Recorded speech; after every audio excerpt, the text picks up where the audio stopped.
Two teams have a history of very close games. It was a very competitive one last night. We're looking for an all-out fight between Lanier and his Pistons and the Cleveland Cavaliers as Elmore Smith comes out now. We also want to remind you that today the 76ers of Philadelphia are playing at Denver, and the Los Angeles Lakers are playing the Washington Bullets at Landover, Maryland. You can be getting updates live from those two cities as we switch to them throughout the afternoon.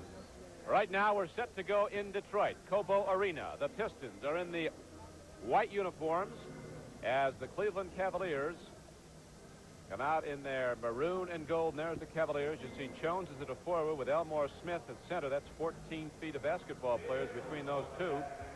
Shoemate, Carl Lanier, Money and Ford, and the starting five for Detroit, Walker and Frazier. Puts Walker and Walt Frazier work in the back line with Campy Russell, the high-scoring forward out of Michigan, up front also for Cleveland. Paul Mihalik and John Vanek are the referees, and here is Eric Money, who's been playing superior basketball for Detroit. Particularly in the last 5 games, he's averaging almost 24 points a game. He's averaging 18 for the season. Frazier comes up with a free ball, a long lead to Foots Walker, and nicely done by Walker as Cleveland goes up first. That's something you won't see very often as Cleveland run the way they did. Frazier with a great lead pass to Footsy Walker. M.L. Carr goes into the corner, too, and here is Frazier again coming up with a free ball, leading the break for Cleveland as Detroit gets 5 men back. Clyde Frazier takes it into the lane, and Jones, a good outside shooter, knocks it down for the Cavaliers. That's 2 for 2 for Elmore Smith. Both times they tried to go to Lanier inside. Lanier didn't come out and meet the ball, and Elmore Smith just played great defense and batted it away. Lanier, who really started to come on down the stretch last night, with that big sweeping hook of his. He was very tough for the Cavaliers to defend against. Now Shoemate, who has picked up the Detroit offense considerably since the trade with Buffalo that brought him here. Puts up the first points of the game for the home Detroit Pistons. It's 4-2. Down low to Elmore Smith with Walker. They're posting 2 big men low. You see Elmore Smith down low, getting the feed from Jones, who is also down low. And the defensive board comes down to Shoemate. Up court to M.L. Carr. Here comes Chris Ford, the veteran out of Villanova.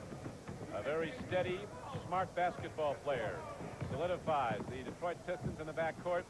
The guy who's been sensational for them is Eric Money. Very young, only 21 years old. To be a senior in college, and he got signed after his sophomore year at Arizona. Frazier with a bounce lead to Walker, challenges the big guys and gets it out to Jones for a free shot. Lanier picks it off, looks for the outlet. The passing lanes are shut down, and Eric Money brings it up on the dribble. And have a foul call here on Foots Walker, Mendy. That should be an interesting matchup this afternoon. Money and Foots Walker, both very, very quick guards with good hands, good dribbling ability, and they'll lead both offenses.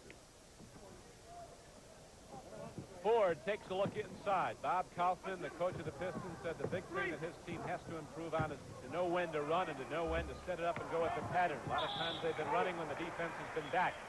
They've been just running into an overmatch with too many people back to defend against the break. 9:57 to go in the first quarter. Eric Money puts it into the lane and up and through from 12 feet out. Money might be the quickest player in the league. Nobody can stay with him. I agree, Don. He is awfully quick. We saw him last night play, and he made some moves on Footsy Walker that just left Footsy without any shoes. And Walker is very quick. They try to outquick each other, but last night Eric Money had the advantage. Frazier using his body very nicely to bounce off the defense and then guide it up. And so it is now a 6-4 game. Cleveland has the lead. Shoemate goes right to the hoop, and John Shoemate hustles his way into the lane to get the bucket. That's what happened when you penetrate. You had the penetration by Money, creating a situation. Shoemate to the hoop. You look for him, the open pass. Give the credit to Money. Shoemate now has 4 at the 6-6 game here in the first quarter. Frazier goes behind the back, and as Elmore Smith took the pass, he was fouled by Bob Lanier. And so it'll come inbounds as both teams well under the limit here early in the game.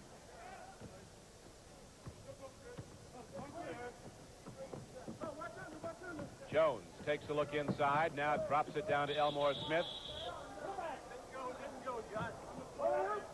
Elmore Smith has called for the personal foul. You watch the replay. The foul here is called on Ford. Lanier backs off, and as Ford goes in to help out, he catches Elmore Smith on the way up. That's what they have to do with Elmore. They got to double team him, because any of those big guys, whether it's Lanier or whether it's Elmore Smith, difficult to go one-on-one against them. Elmore Smith has started to play basketball. He is one of the highest paid players in the league after that big contract out of Kentucky State. In his last 4 games, he's been working in the pivot with Jones moving to strong forward. Smith has been averaging almost 17 a game over that stretch and 11 rebounds. It's an 8-6 game. Cleveland is in the lead. Eric Money's shot will not go. It's negated by a call prior to it, an offensive foul. Footsy Walker will step right into the passing lane now. A good defensive play, and it takes a lot of heart to take it. You see it. Ford saw the contact, gave it a little extra push. As long as I'm going to get a foul, we're going to pay for it. So Chris Ford gets his first personal foul. Campy Russell gunning off the baseline, and nice offensive rebounding by Jones, but he tried to jam it down, didn't have the room to get the big jump off, and it comes back the other way to Chris Ford. Shoemate, sloppy play, and Walker gets the ball up court to Frazier. 2-on-2, and Frazier pulls up and drops it from 12. And Cleveland is running, which is really not their kind of a game. They're a pattern team offense, but when they get the opportunity, they're doing it so far today. We'll have a timeout. Detroit has had a problem controlling the basketball early as the game is. They have turned the ball over 4 times, and so with 8 minutes and 15 seconds left to play in the first quarter, the Cleveland Cavaliers have taken a 10-6 lead.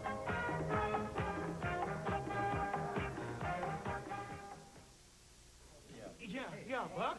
I just went to another bar and asked for light beer for Miller. Yeah? They said, sorry, Buck, we don't have it. They didn't have it? No. I don't want some beer that's going to fill me up. No. I want light. Tastes great. Right. Has a third less calories than a regular beer. Yeah. And, man, it's less filling. You think I'm going to the other bar again? No way. From now on, the buck stops here. Light beer from Miller. Everything you always wanted in a beer, and less. Chevrolet announces a lot more Chevette for a lot less money. New Chevette standard equipment includes a radio, reclining bucket seats, white-wall tires, console, sports steering wheel, a 1.6-liter engine, 18 new standard features in all, plus a wide hatch, carpeting, front disc brakes, rack and pinion steering, and more. The 78 Chevy Chevette. A lot more car for a lot less money. Heads are turning to Vitalis. Heads are turning. Pardon me. Can I give you a lift? Heads are turning to Vitalis. Hey! Heads are turning. Don't I know you from somewhere? Today's women are turning to men with shorter hair. That's why more men are turning to Vitalis for that clean-together, younger look. So use Vitalis and start some heads turning. Excuse me. Is the seat taken? Heads are turning. Don Criqui with Mendy Rudolph back at Cobo Arena in Detroit. The Cavaliers of Cleveland lead the Pistons 10-6. This game going throughout the Midwest. All of us at CBS want to extend every best wish to those of you who've been hit so hard by the storm. I guess everybody's starting to come out of it now, but it's been a rough ordeal throughout all these Midwestern states. Shows the resiliency of people, though. They really bounced back here. A lot of great stories here in Detroit where they had serious problems about people getting together and getting it done as best they could. Indiana's hit real hard. We saw some of those films about Ohio, Akron, and Columbus, and wow. Cleveland, whoop. They bounce back, though. It's now 10-6 as the Cleveland Cavaliers have the 4-point lead, and Frazier annexes it to 6. Now, Walt Frazier is going to do it this afternoon. Tell you. Old number 11 knows the tube is on. He's going to put on a little show. He has 6 in the first quarter, and that is the margin of lead right now as Eric Money comes right back in. He is so very quick. Eric Money out of Kettering High here in Detroit. He is a dancer. He will dance with the ball and then put that real quick first step on and just shoot into the lane and take the little jump shot as he just did. He is just getting better all the time. He's not big. He's only 6 feet tall. Here's Shoemate, and he out-hustles Steve Walker to the game, gets the ball to shoot to Eric Money, and Money says, John, you get the ball, you take the shot, and Shoemate knocks it down. And that's good sense. That's good play. Shoemate knew the fast break was cut off, had a little patience, got himself in position for the jump shot, and scored. So John Shoemate now has 6 points. It is a 12-10 game. Cleveland's lead is cut to 2. Clyde Frazier gets it out to Walker. Cleveland moving the basketball on the perimeter nicely, and Jones, probably the best shooting 6'11" around, and knocked down now 2 field goals from the outside. 14-10 Cleveland. Lanier's ready to put it up. Cannot get the shot. M.L. Carr can't get it to go. Jones takes down the defensive board up to Walker. Cleveland is hurrying up court, not going so much from the pattern. They're pushing the ball even against the defensive set. Okay, down the side, down the side, down the side. Jones offensive board, and he puts it back up and down, and Jim Jones draws the foul on the play. Mendy? And Lanier got fooled on that. He didn't really anticipate the rebound well, was completely out of the position. Watch number 16 on the right of your screen. He's away completely from the ball, misjudged the rebound. There's the three-point play.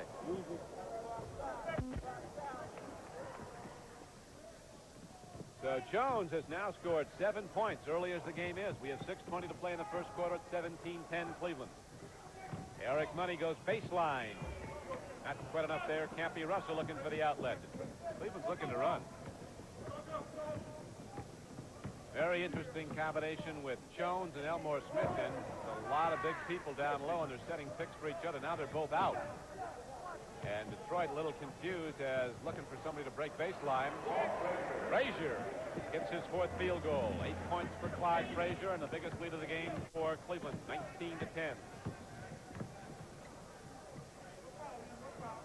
Lanier is being doubled up. Smith is playing him tight. Russell or whoever's out there near him is quick to front him. They're all slapping to the ball when Lanier has it. Big guy from St. Bonaventure gets it back up on his own rebound. Now, that's undesired, total desired. Lanier really went to the wrong side. He's a left-hander. Come off the right, picked up his rebound. Reese Walker comes back and sneaks one in for Cleveland, and then Detroit subsequently throws the ball away. So Bob Kaufman is up, saying, what's going on here? Run for it. Go ahead.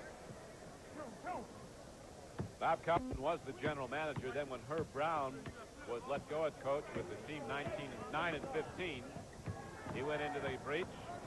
They're a winning club since he's taken over. Here is Pete Walker. A couple of quick field goals for him. Jones has 7. Excuse me, Nettie. Walker and Frazier are doing it. Frazier got double teamed that time, knew it, instinctively passed off to Walker, and he hit the open man for the field goal. Jones has 7. Walker has 6. Frazier has 8. Now Shoemate gets an easy one inside. He has 8 points for the Detroit Pistons. 23-14. Cleveland in the lead by 9 again.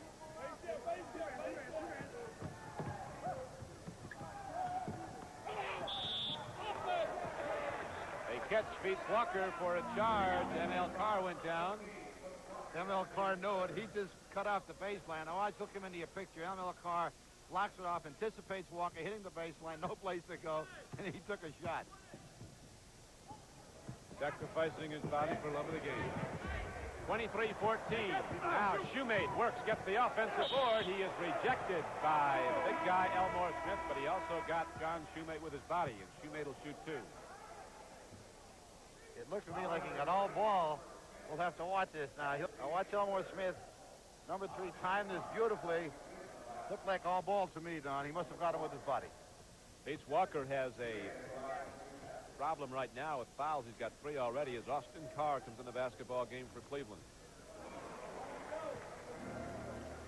It is a 23-15 game. Cleveland is in the lead. Detroit at the free throw line with 4:29 to go in the first quarter. And Shoemate having the big first quarter. He has been a key for the Detroit Pistons as they now have 16 points. Shoemate has 10. There's a good steal by Ford that just happened to go off his foot, Don, and because of that, it caused a violation. Good anticipation on his part, though. Walt Frazier guarded by the best defensive guard on the Detroit team, Chris Ford. Overplaying the ball.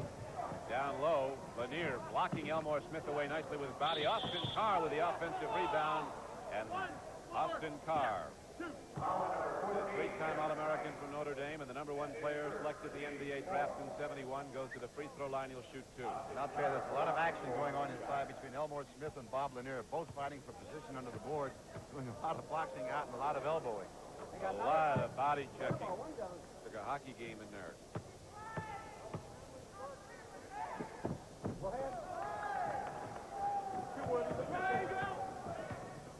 25-16. Detroit trying to get back in the game. Lanier can't get it to go, and here comes Cleveland looking to push it up again.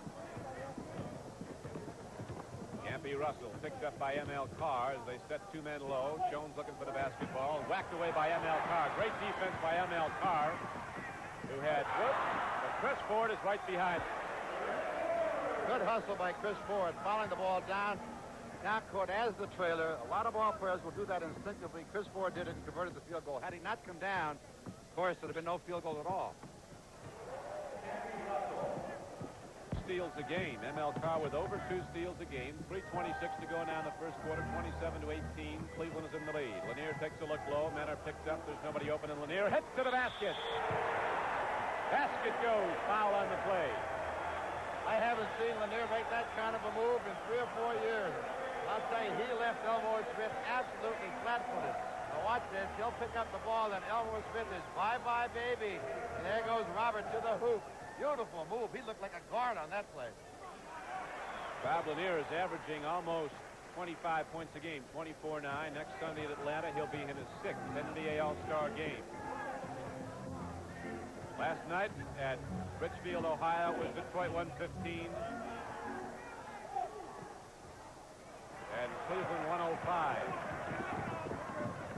M.L. Carr takes a look inside. He is shut off by Campy Russell. Kicks the ball out to Ford. Cleveland playing a tight switching defense. Shoemate down low. Working harder. If at first you don't succeed, and John Shoemate on a second try gets his 6th field goal. He has 12. How important is offensive rebounding? It goes to show you got to go for that second effort, because every ball will not go in, and John Shoemate is exactly that. Now, he will go up for the shot. He will anticipate his rebound. He will feel where the other player is. It's missed. He'll get the inside position. Nobody boxes him out, and he goes up for the hoop. Beautiful play by the guy from Shoemate. And so, down by 11, now Detroit is back to within 4.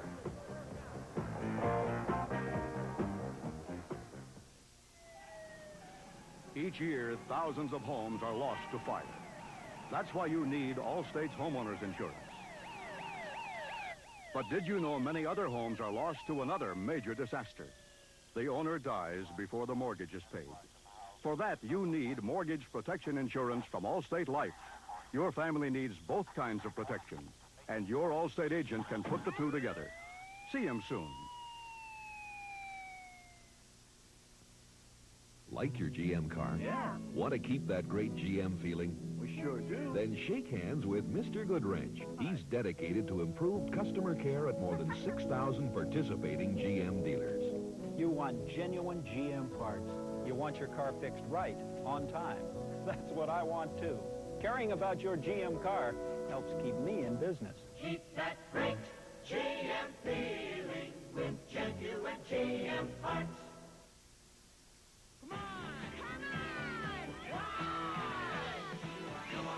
Come on and taste the fancy way. Come on and have a fancy day. You're on the trail of something great. Today was made to celebrate. Come on and have a fancy day. Fancy generation. Have a fancy day.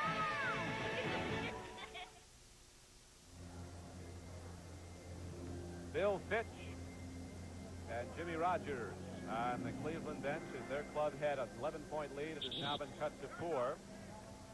The Cavaliers, as we mentioned, are a playoff team right now, but they've not been playing well as of late, have had some trouble.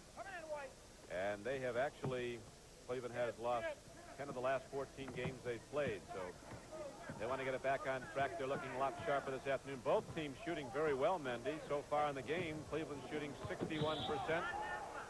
Detroit is shooting 53%. M.L. Carr just got his first personal foul, but it is the 15th foul of the first quarter. And so Campy Russell goes to the free throw line. There again, Don, is a lot of body contact, especially with Cleveland on offense down on the other end of the basket as we see right now. This is what happens a lot of times when you have two teams playing back-to-back games. Things that are picked up from the night before are carried over to the next day or to the next night.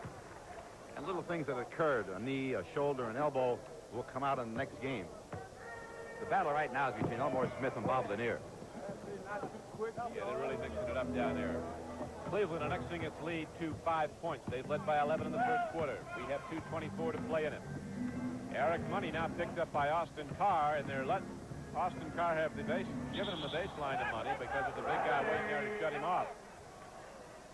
A little bit of a zone almost as Elmore Smith is just positioned down low and picking up whoever comes in there. Well, they are collapsing, no question, on defense to cut off that fast break of of Detroit penetrating.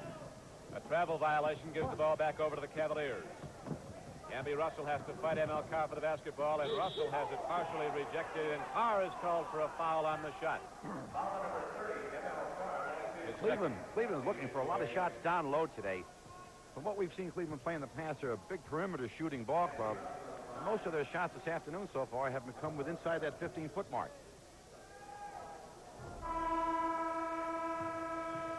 Gus Gerard now comes into the ball game for Detroit, replacing ML Carr. ML Carr has 2 personal fouls. Nobody else with a problem. Ford has 2 for Detroit.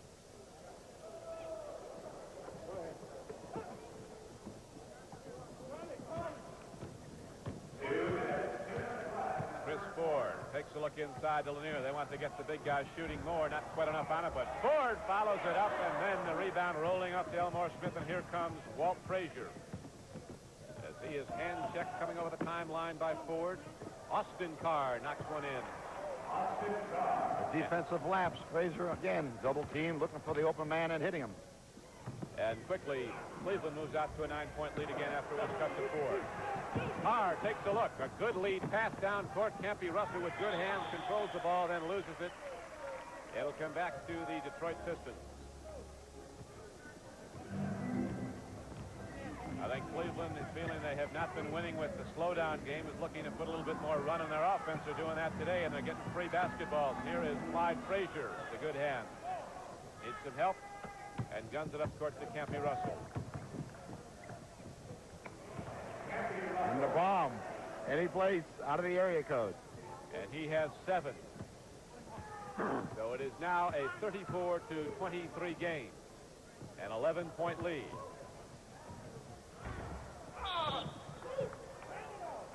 Loose ball foul on the rebound. Ford gets his 3rd personal foul. What Detroit is not doing right now, and Cleveland is doing it for them, is denying that second shot. They're getting 1 shot at the basket. They're not picking up any offensive rebounds. Cleveland doing a good job of boxing out. Therefore, the 34-23 lead at this point.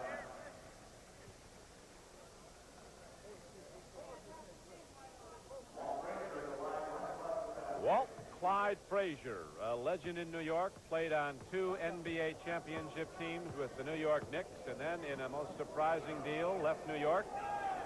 During his career, he has played in more games, more minutes in more games, and scored more points than any player in the New York Knicks history. He was their top draft choice in 1967 out of Southern Illinois after leading that team to the NIT championship. Frazier's been playing a good, sound team game in Cleveland. He likes it in Cleveland, likes the area, and likes the type of game they play. Knicks wanted to go to speed and quickness, drafted for speed. Clyde likes to set it up. Gus Gerard can't get it down. Jones takes it off. Frazier checks the clock. It's down to 32 in the first quarter and running. Now Skinner is in the game, feeding off the Carr, trying to bounce it back out to Frazier, and the ball be inbounds to the Cavaliers. 36-23. Cleveland moving out fast in the first quarter to the big lead. Their biggest of the game right now, 13. And that's usually contrary to their style of play, Don, because they're the lowest scoring team in the NBA, and the 36 per quarter is extremely high for this type of ball. It really is. Now, Skinner brings the ball up court. He hit for 20, his career high as a Piston last night. They'll play it down. Game clock is down to 8. Gus Gerard looks outside, down to Lanier. He was body checked by Jones. No question about it. Not only body checked, but held by Jones. So Bob Lanier will go to the free throw line now for the Detroit Pistons. The big guy from Buffalo and St. Bonaventure. Came out of St. Bonaventure in 1970. Many speculate that school, St. Bonaventure, would have won the NCAA championship had Lanier not gone down with the knee injury in the playoffs. And ironically, it was in a game against Villanova, and the man he tripped down and injured his knee was his present teammate, Chris Ford. Lanier is said to be earning now $600,000 a year in the NBA. And he is a franchise here in Detroit. That is a big number. There's a few of those numbers around. Maravich, Kareem even more than that. Easy in here. Austin Carr just before the horn sounds and the first quarter comes to an end. And so the Cleveland Cavaliers move out fast. They get 10 points from Frazier, 7 from Russell, 7 from Jones, and they lead the game by 11. The important thing is Sylvania beats Zenith. Sylvania beats RCA. Now here's the way it's Sylvania beats Magnavox and Quasar and Sears. That's right. Recently, over 1,000 people saw 6 unidentified 25-inch color pictures side by side. Then they picked the best overall picture, and the clear winner was the Sylvania Superset. So get the picture that beat them all. The Sylvania Superset. Side by side, we beat them all. We're saving $600. We're saving. This family has rented a Ryder truck We're saving. and moved 600 500 miles. We're saving 600. By packing and moving themselves, they saved a lot of money over what professional movers wanted. True, when you rent a Ryder truck, you have to do the work yourself. We're saving 600. But if you just keep repeating how much money you're saving, you'll be amazed how much lighter those cartons will seem. We're saving $600. Control is very important in the game of basketball. And control is vital in the game of life, especially when you're dealing with high blood pressure. Right now, I'm having my blood pressure checked. That's the only way to tell if it's high. If it is high, I'll follow my doctor's advice to control it. It's normal, Tom. Good. For more information, ask your American Heart Association. I'm Tom Borwinkle. Remember, we're fighting for your life. An announcement from the American Heart Association in cooperation with the NBA.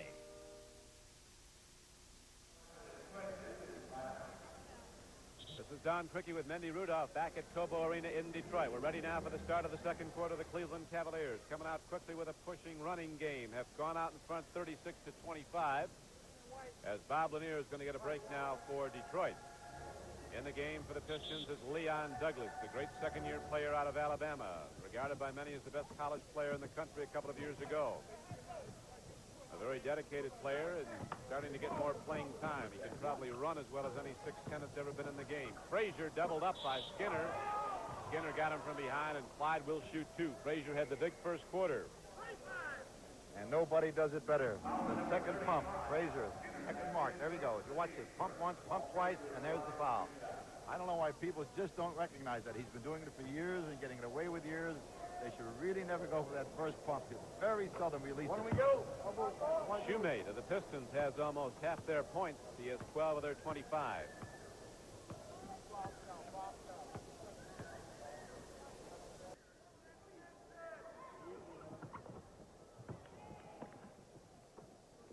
Inbounds the ball comes, and here is Skinner bringing the ball up court now for Detroit. Al Skinner is out of the University of Massachusetts, a 6'4", 190-pound guard, now in his 4th year.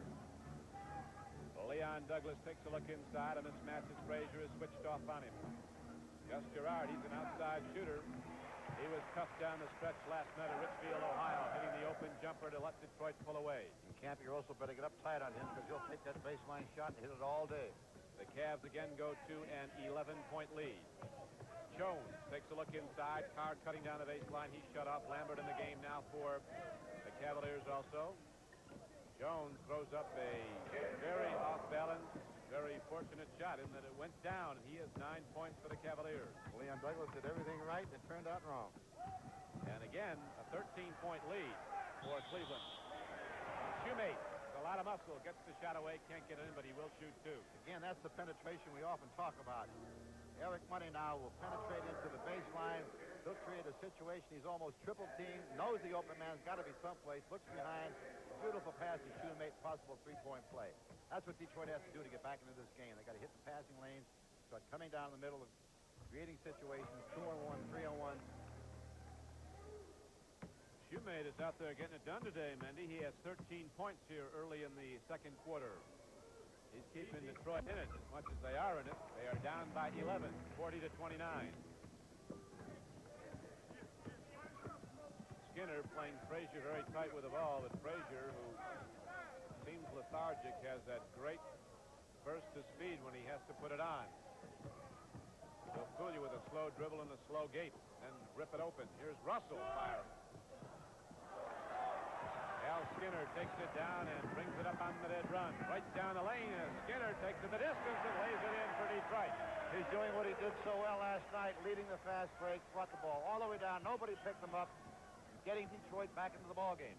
And now the Cavs with a couple of substitutes getting set to come in. Elmore Smith and Bingo Smith getting set to come in for the first time as Bingo Smith, the good outside shooter. Detroit starting to play much more aggressively right now.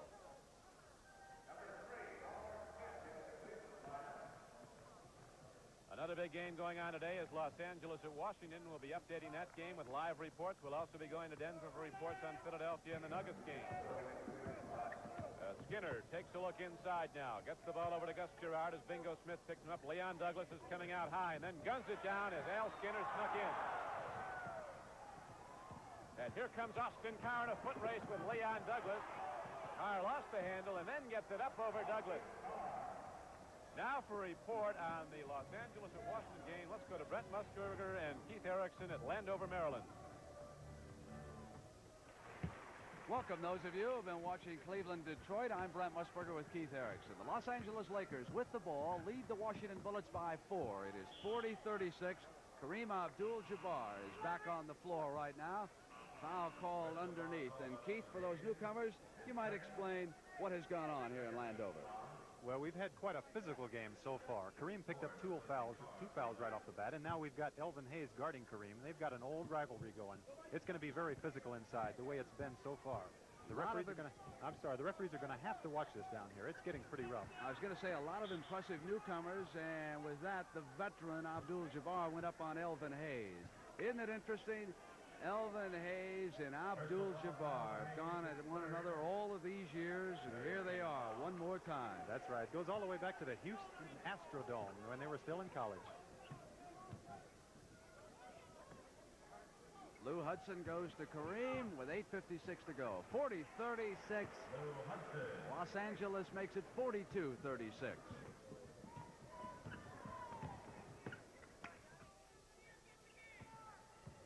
And we welcome you back to Detroit. This is Don Cricky with Mendy Rudolph. Our score is Cleveland 42, Detroit 31 with 9 minutes to play in the first half. Dick Snyder in the game for the Cavaliers. Fires it over to Austin Carr, picked up by Money, and Carr with a good first step takes it by him into the lane. Austin Carr made a move. He was picked up by Leon Douglas, made a move on him, made two moves. Beautiful individual effort. Didn't he? He has 6 points. Skinner, high bounce, and a high arcing shot gets it over the big man, and Detroit gets the 2 points back and again trails by 11. Top point producer in the game is Shoemate. He has 14 for Detroit. Frazier has 12 for Cleveland. Bingo Smith coming around as Cleveland works the perimeter weave, and Snyder tries to open up down the middle, and Skinner, playing a good defensive game, knocks the ball out of bounds. Cleveland right now moving the ball better than I've seen them move in the last 2 or 3 games, Don. They're moving the ball back and forth inside, penetrating, looking for the open man. The reason they're ahead by 11 at this point is because of that ball movement. Say what's new today in Chevrolet. Chevy's all-new Malibu has all kinds of good news for here and now. Good news about fuel economy. 29 miles per gallon here on the highway, 21 here in the city. It's here and now. There's also good news about room here on the inside, here in the trunk. It's here and now. The all-new Malibu. It's here at your Chevy dealers now. The Bell system is coming up with communication systems to solve problems in your industry, whether you're in trucking, retailing, utilities, or any of these others.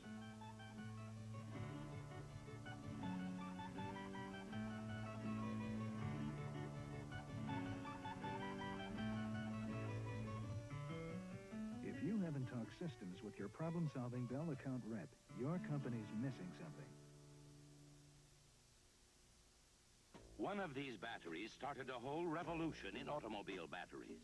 The J.C. Penney battery. There are no filler caps. You never add water, ever. It's the most powerful battery ever built for a passenger car. That's why it's fully warranted for as long as you own your car. If it ever fails to hold a charge, return it. We'll replace it, free. Only at JCPenney Auto Centers or catalog desks. It's the last battery your car will ever need. We are back at Cobo Arena in Detroit. We have a 44-33 score on the board. The visiting Cleveland Cavaliers are in the lead after they were beaten by 10 points at home last night by these Detroit Pistons. There are the Cavaliers in the game for them. We have Elmore Smith, Austin Carr, Jim Brewer, Bingo Smith, and Dick Snyder. Gus Gerard, Al Skinner, Bob Lanier, Eric Money. Take a look at Lanier and Smith in there looking for position. I'll tell you, you've got two 7-footers in there banging away at each other. Austin Carr fires it off the glass. Leon Douglas sweeps it down. Passing lane shut off by Austin Carr. And here comes Eric Money. Watch him. Bingo Smith bushwhacked him. Got him from behind. And knocked the ball out of bounds. Good call by John Vanek. You can hear Bobby Kaufman. He's not too happy with the call at that point. Both teams shooting well over 50% in the game. Early in the game, Detroit opened up. Cleveland shooting over 60% at the outset. Leon Douglas working very hard, and the big guy from Alabama Crimson Tide takes it through. That's what Detroit does now. They take that second shot. He anticipates the block. Elmore Smith will come in and block the shot. Leon Douglas will come into your picture. He'll pick up the ball. There it goes, into the hoop. Good effort by Leon Douglas, converting possibly a three-point play. Leon Douglas was the #1 player selected by Detroit in the 1976 draft, the 4th player picked overall. Very, very fast for 6'10", 230. He can run with anybody out there. A lot of motion from the Cleveland offense. The big men switching sides of the lane as they keep the ball moving. Everybody's in the basketball game for the Cavaliers getting a crack at it. Here comes Carr, but there's a travel prior to it on Smith. Bingo Smith has called for travel. The ball is back over to Detroit. Notice Gus Gerard, when he gets Bingo Smith on defense, he will play him uptight, knowing full well how well Bingo can hit from the outside. Hit it from the perimeter. He will play him right on top of his chest. Lanier with that sweeping hook. Again, too much on it. It's awful tough to get it over Elmore Smith. Big as 6'11" Bob Lanier is, Elmore Smith is 7 feet with the longest arms in the league. Snyder, sharpshooter from Davidson. Puts it down for Cleveland, and again, the Cavaliers open it up. They have a 10-point advantage as Money tries to sneak it back. What a basketball. Whoa. What a move he made. He went by 3 Cavaliers, jumped as high as the ring, made a beautiful individual play. Eric Money, now in his 3rd year as a Detroit Piston. Here's a steal by Money. Bingo Smith is back. Behind the back he goes to Al Skinner. All right, Eric Money has turned the crowd on as well as the ball club. He made a beautiful behind-the-back pass with Al Skinner coming down on the wing. Great play, great fast break. You won't want to see anything better. 46-40 is the score as Bingo Smith comes back for a soft jumper that doesn't go, and Skinner gets another defensive rebound. Here comes Money. Lost the handle. Snyder up court. Austin Carr takes it in on Skinner, and Skinner gives a good foul because Carr had a sure two. Let's watch Eric Money on the play before. We'll watch that fast break that we talked about before. There's Money with the steal. Now he'll head down court. Knows exactly where his players are. He knows he's being covered up. He sees Skinner on the wing. Watch that beautiful pass. Great timing. Up with the left-handed layup off the boards. That is absolutely beautiful.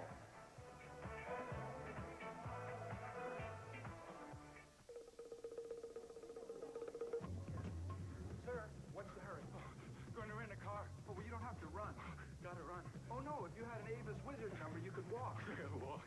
Call toll-free and let our Wizard system do the running. Just show a major credit card, license, sign, and get the car. I don't have to run through airports? Not with Avis. I can walk through airports.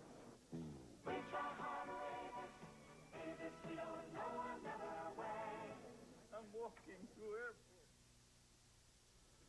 We're the Van Arsdales, Tom and Dick. We're identical twins. And we drink identical beers. Light beer from Miller. We love it. The best thing about light beer is it's great filling, great taste, Less filling. It's got a third less calories than the regular beer. Great taste, Tom. Less filling. And I'm not Tom. You are. I'm dead. You think you are, you but you never were. Light beer from Miller. Everything you always wanted in a beer, and less. Foreign cars are fun, but... Hi, I need a new muffler. Where does it go? The glove compartment? Muffler. Put 'em up. But you gotta leave it a car. Foreign car mufflers aren't foreign to Midas. We now stock and install mufflers on most foreign cars the way we've been installing them on American cars for the past 20 years. I think I'll try Midas. The 32 days of fabulous February. Tonight, it's Carol Burnett with an hour of great madness. Tonight at 10, 9 Central and Mountain.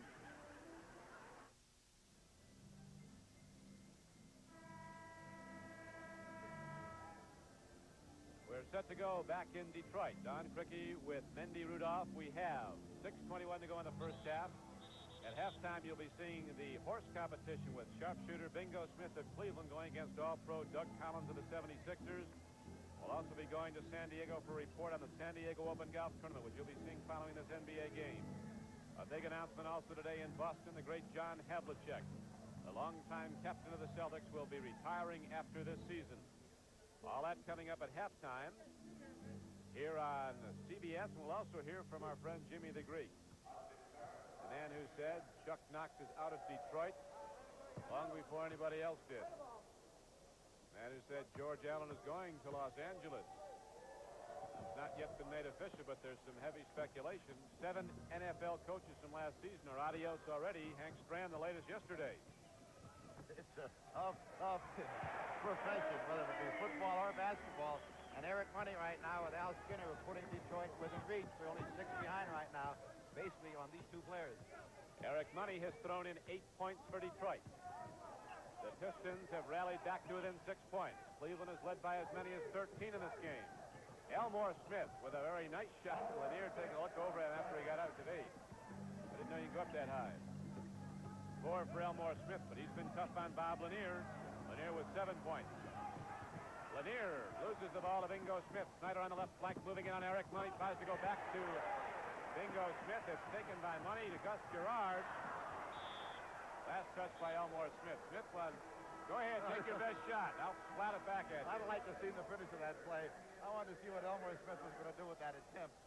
He was ready, wasn't he? You can see him getting all wound up, ready to block that shot. It just never happened. He's not a finesse blocker like Bill Russell used to tap it out and start a fast break. Elmore Smith will whack it up into row L. Lanier, not too good a touch. Bingo Smith. Baseball pass to Austin Carr. Lanier takes down the rebound, looks for a man, and here comes Gus Gerard. 3 men are back for the Cavaliers to shut off the break. Cleveland hustling nicely on both ends of the floor. But Eric Money saw that lane open, and he shoots into it for his 10th point. They're trading baskets right now. What they got to do now is cut Cleveland off. Now Cleveland goes into a pattern offense as Frazier raises his index finger calling the play. I'm sure that wasn't it. Brewer taking a 25-foot shot. But one thing they can't do is give Brewer that shot outside because he's really not that good a shooter. Look at Al Skinner make this move. Hey, Al Skinner's been playing basketball. Back to within 4 have come the Pistons after trailing by 13. Skinner coming off the bench to hit 8. And he's played a superior floor game. Defending well, rebounding well, moving the ball up court quickly. And now Elmore Smith so easily puts it up over Lanier for a second time on the jump shot in the same spot. He has 6 points. Eric Money throws up a bad shot. And down comes the ball to Walt Frazier. Wide, sharp, and Al Skinner drew it. I think what you're going to see on this play is someone from his own club bump into Frazier and cause the offensive foul. Let's see if we can pick it up. There's Frazier with the ball. Let's watch. Somebody hits him from behind. It's one of his own players that just brushed by him and caused the offensive foul. Unfortunate, but it occurs. Al Skinner, a left-handed basketball player, goes down low to Douglas. Cleveland does a nice job double teaming up the big men underneath. You don't get a one-man operation. You get two men doubling up on the ball down low, particularly when the big man for Detroit, Lanier, has it. It's very difficult to get that percentage shot inside. The body check in front. Down low they go to Bingo Smith. Cleveland by 6. 52-46, 3:40 to play in the first half. Frazier hitting very nicely. Clyde Frazier has hit 14 points. Shoemate has 14 for the Pistons. And Cleveland has an 8-point advantage. Lanier doesn't want to challenge Elmore Smith right now. Now he beats him with a fake. Elmore Smith tried to box him out with his body. Lanier just bypassed him, put the ball up on the board. Elmore couldn't get his hands up quick enough to block it. Right now, Eric Money is very tired. I would suspect the body coughing out to get him out of there. Leon Douglas, overhead outlet pass, 2-on-2 break. Gerard pulls up. Gus Gerard pops it down for Detroit. The Pistons are back again to within 4. Gus Gerard played his college basketball at the University of Virginia. Now right back the other way. Bingo Smith gets his first points of the game. It's a 6-point advantage for Cleveland. Lanier offensive board. Lanier back up. And now Lanier starts to come on. He has 11 points. And again, it's a 4-point game. Cleveland.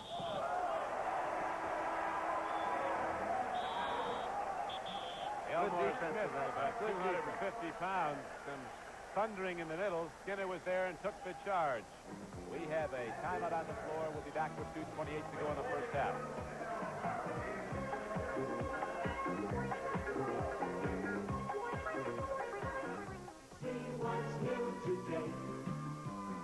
Last spring, 227 specially equipped Chevy Nova police cars were delivered to the Jacksonville, Florida Sheriff's Department. That's a tall order, but no surprise, because law enforcement agencies in 47 states have made Chevy Nova America's best-selling police compact. Now, a lot of the things the police look for in a new car are the same things you'd look for in a new car. Reliability, performance, and value. Chevy Nova, a wanted car, now more than ever. You know why Zenith developed Color Century? Well, did you ever see my face and it looked too red? And other times it's all washed out? That's why. Zenith Color Century. Think of it as a TV control room in your set. It controls the color picture, corrects the color picture, automatically, 30 times a second. And that makes a difference. After all, I don't play for the Cincinnati Pinks. See the difference Color Century makes. Only from Zenith. 8 hours and 4 minutes. Amazing. 9 hours and 6 minutes. Fantastic. Vicks Sinex long-acting nasal spray is amazing. It can quickly have you breathing as easily as someone with no congestion problem. And then it decongests up to 10 hours. 10 hours. Incredible. The game? No, my nasal spray. Vicks Sinex long-acting. Incredible. Well, we've got a new show premiering on CBS on Tuesday night at 8 o'clock Eastern Time, Celebrity Challenge of the Sexes. It'll be hosted by Tom Brookshire, McLean Stevenson, and Barbara Rhodes. You'll see the celebrities this week matched up like Gavin McLeod versus Mackenzie Phillips in the Mini Grand Prix, Billy Crystal versus Aaron Moran in the obstacle course. That's all coming up on Tuesday at 8 p.m. Eastern Time. Celebrity Challenge of the Sexes here on CBS with Tom Brookshire, McLean Stevenson, and Barbara Rhodes, your hosts. 2 minutes and 28 seconds left to play in the first half here at Cobo Arena. Bob Lanier of the Detroit Pistons has come on now. He has scored 14 points, or 11 points so far in the game. Shoemate has 14, got 12 in the first quarter. Eric Money has hit 10 for the Pistons, and Skinner has 8 coming off the bench. For Cleveland, the leader in the game, Frazier now has 14 points. Carr has hit 10. Jones has 9, and Elmore Smith has 6. Skinner. The big move to go around the big man and then over the big man, and Skinner has hit 10 points, and he has been the difference as Detroit has come back to within 2. Skinner coming off his best game with the Pistons, 20 points last night. Jim Jones throws it down. Bob Lanier rips the defensive board down and goes to Skinner, quickly searching down for the free man. Here comes Eric Money, skittering his way through. Detroit, down by 13, has tied the game. These are the same two players that beat Cleveland last night in the fourth quarter. Al Skinner and Eric Money, and they're doing it right now in the second quarter. Frazier gets a free shot. He missed it all. Loose ball swept down by Leon Douglas, and here comes Money. Right into the hands of Walt Frazier.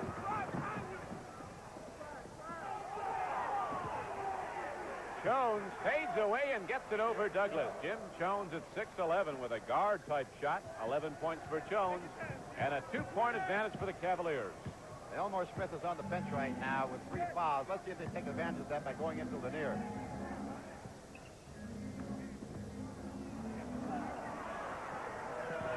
M.L. Carr had the ball tipped, and here comes Frazier back the other way for the Cleveland Cavaliers. Frazier very wisely puts the ball in the air as he is fouled. We'll see if it's a 2-shot call. Mendy? Again, that's that Frazier patented move. He'll pump once, will not take the shot. He'll go up the second time, and invariably the defensive players will fall for it, go into the foul situation. I don't know why they don't stay on that feet on that first pump. So Clyde Frazier goes to the free throw line. Right now, we have substitutes coming into the game. Bob Lanier is coming back in for the Detroit Pistons. The Pistons are currently a 21-25 team. They're running 9 games behind Denver, the leader in the Midwest Division. But most importantly, they are running 9th in the Western Conference, and of course, the top 6 teams will be in the playoffs.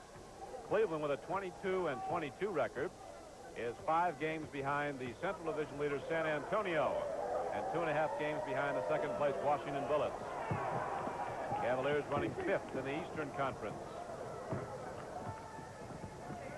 The hot clubs in the league out of Denver, they're 30-16. Phoenix with a remarkable turnaround this year after missing the playoffs a season ago. Fights the rebound underneath. Eric Money at 6 feet keeps on trucking. You got to talk to Eric Money. I'll tell you, he was fighting guys at least 8 to 10 inches above his height, picked up the rebound, unfortunately stepped out of bounds for Detroit. That is the amount of time remaining in the first half. 30 seconds to go. 60-56. Cleveland with the ball, and the 4-point lead is Bingo Smith. Takes a look up. Shot clock down to 10. Frazier gets a free shot. Skinner went down. Lambert tipped it up. Whacked around. Douglas has the ball out to Skinner. Lots of time. Money takes it. Feeds back to M.L. Carr. Boy, that's good basketball. Beautiful play by Eric Money. Caught the ball in the air. Knew M.L. Carr was coming down the lane. Great pass up. Eric Money played a great half. Whoop. Put away. So we had a lot of basketball in the first half. The Cleveland Cavaliers jumping out to a 13-point advantage. In fact, they had that marked twice. And then Detroit, the home team, rallies back to trail by 2 at the half.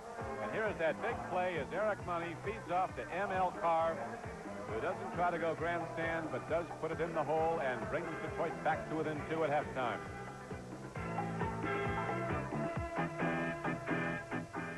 Hey, somebody's buying this car.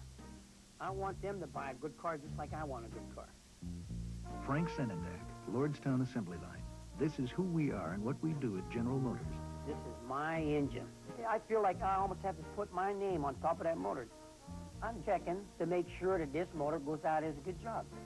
We'll even kid over it a lot of times. You know, hey, dummy, come down here, look, you missed this. Now I got it covered for you. And I want a good motor going, leaving the line. Because it's a reflection on all of us. People have matured. They really understand the word pride, what it really means, because they've seen it, you know, what it does. I work my 40 hours on the line at Lordstown.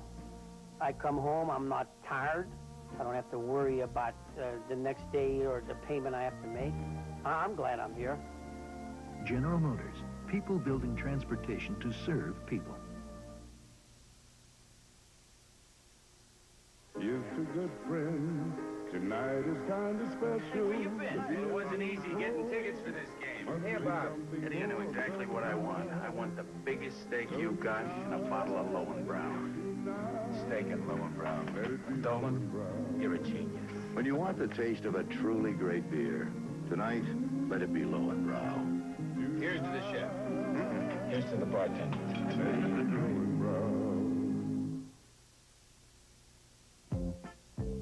sent in his tax return yesterday. Now he has to wait for his refund check. And wait, and wait. Harry had plans for his refund money. He went to Beneficial, because Beneficial wants to lend you the full amount of the refund you expect, and more, so you can get going now. If you have plans for your refund money, would you rather wait, like Fred, or go, like Harry? At Beneficial, you're good for more.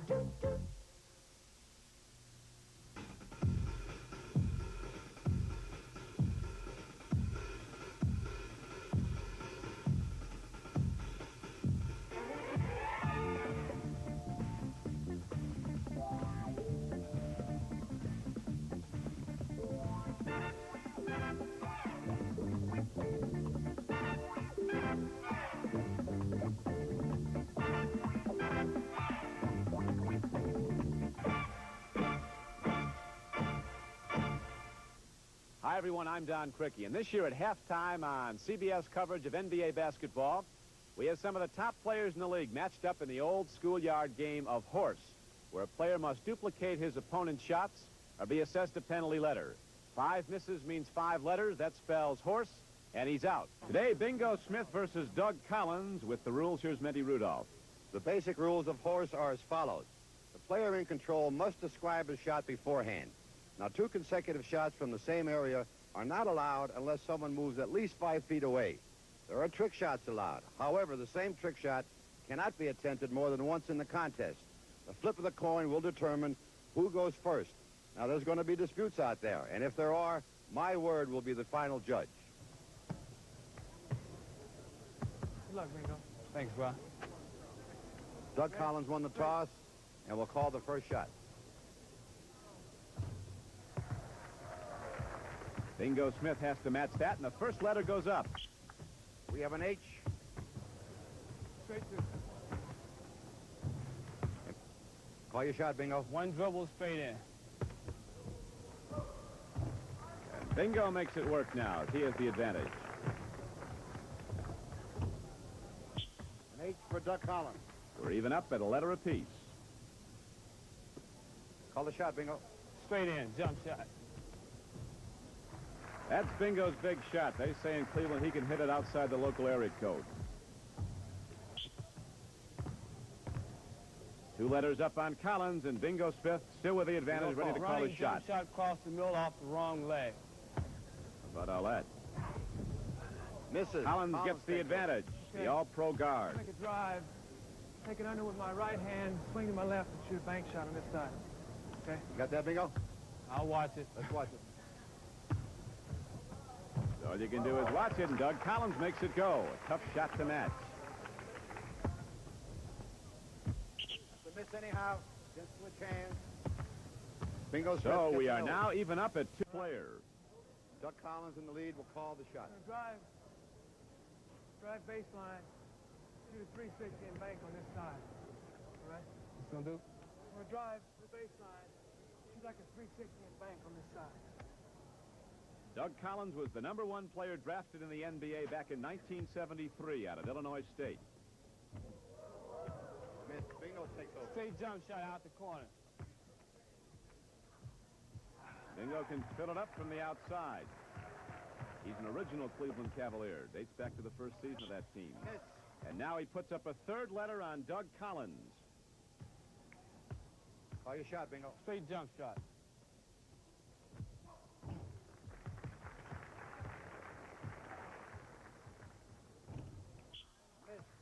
And now Doug Collins is a letter away from elimination.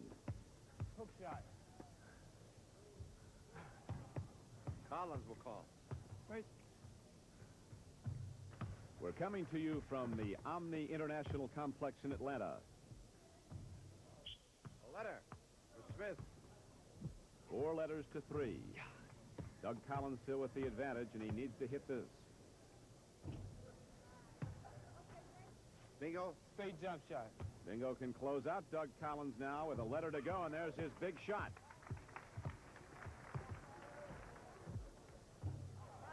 That will do it. Bingo Smith of the Cleveland Cavaliers eliminates all-pro Doug Collins of the Philadelphia 76ers from this horse competition first round play.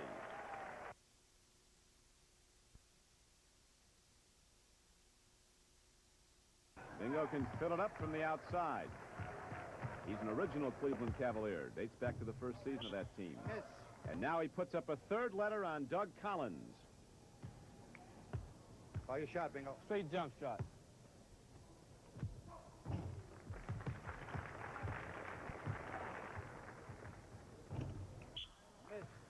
And now Doug Collins is a letter away from elimination. Hook shot. Collins will call. Wait. We're coming to you from the Omni International Complex in Atlanta. A letter for Smith. 4 letters to 3. Doug Collins still with the advantage, and he needs to hit this. Bingo. Straight jump shot. Bingo can close out Doug Collins now with a letter to go, and there's his big shot.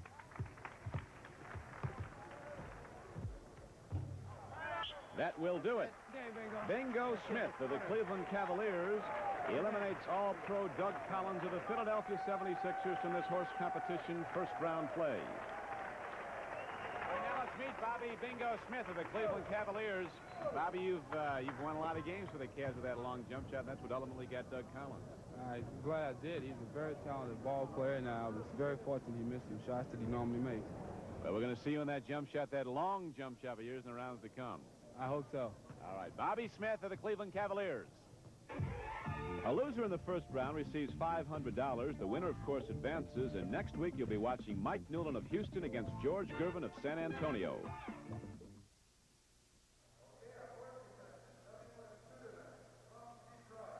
The NBA on CBS will return after this word from your local station.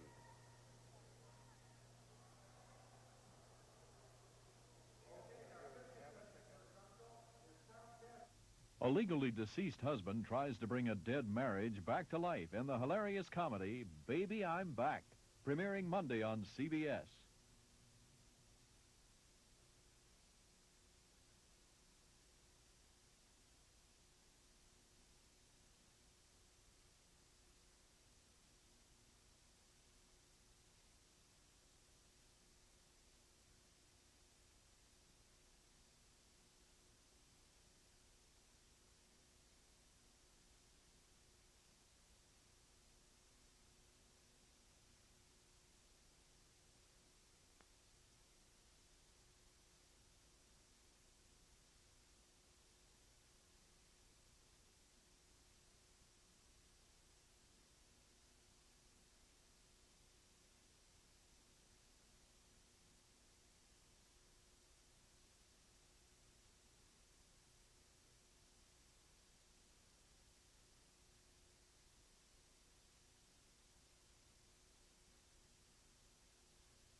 We are back at Cobo Arena in Detroit.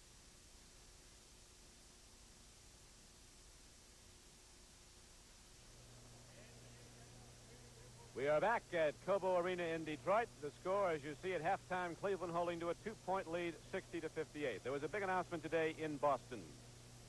We'll have more on that, but let's first go to Jimmy the Greek Snyder, our friend, the pundit, with some talk about all these pro football coaching changes.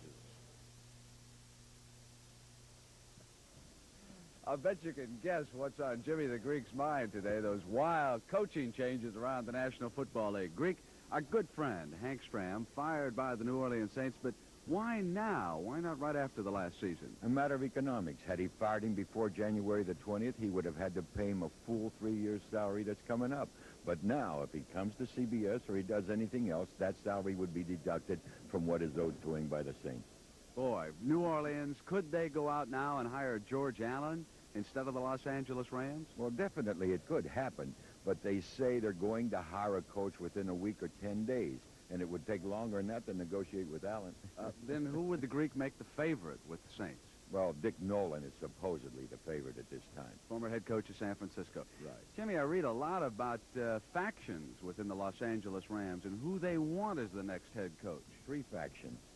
The players, some of the players, including the equipment manager and the trainer, want Malavasi. One of the other executives is looking towards Danny Reeves of Dallas, but I think CR who is the father and the owner, I think he's leaning towards Allen. I would take it then that George Allen would have to be the favorite in that situation. We're still going to make him favorite. Jimmy, I was rather surprised when Marty Schottenheimer left the New York Giants. I thought he'd done a fine job with their linebackers up there. Where's Marty headed? I think he may go to Buffalo as an assistant to the man that left the Rams. Listen, folks, tune in next week. I'm sure we're not finished around the NFL. There'll be some more changes. Jimmy, you have a nice week. We'll see you at the All-Star game in Atlanta. I'll be there.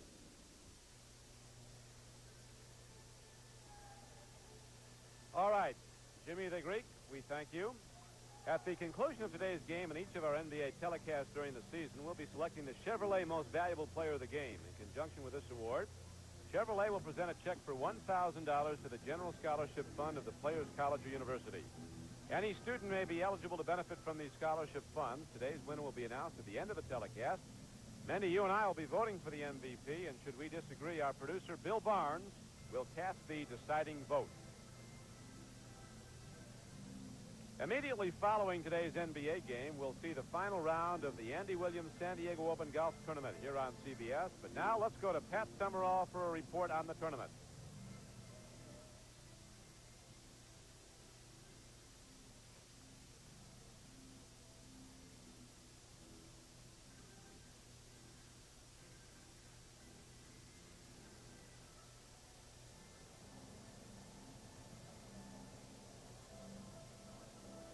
The final round of the Andy Williams San Diego Open has been blessed with great Southern California weather, and we expect the golf to be just as good. Let's look at the scoreboard now. The name of Gene Littler has disappeared. Littler has dropped back to 4 under par. Jay Haas at 8 under par as he began the day is the leader, followed by Doug Toole, and neither one of those two has ever won a PGA event, by the way. Andy Bean, 6 under. Mark Feil, 6 under. Fuzzy Zeller, 6 under. Gene Littler has moved back now into contention at 6 under. He had dropped down as low as 4, followed by Bill Rogers, Greer Jones, John Schroeder, and Andy North. So it's all very close, all very tight, and we expect that's the way it's going to be all day. Now, let's get back to basketball.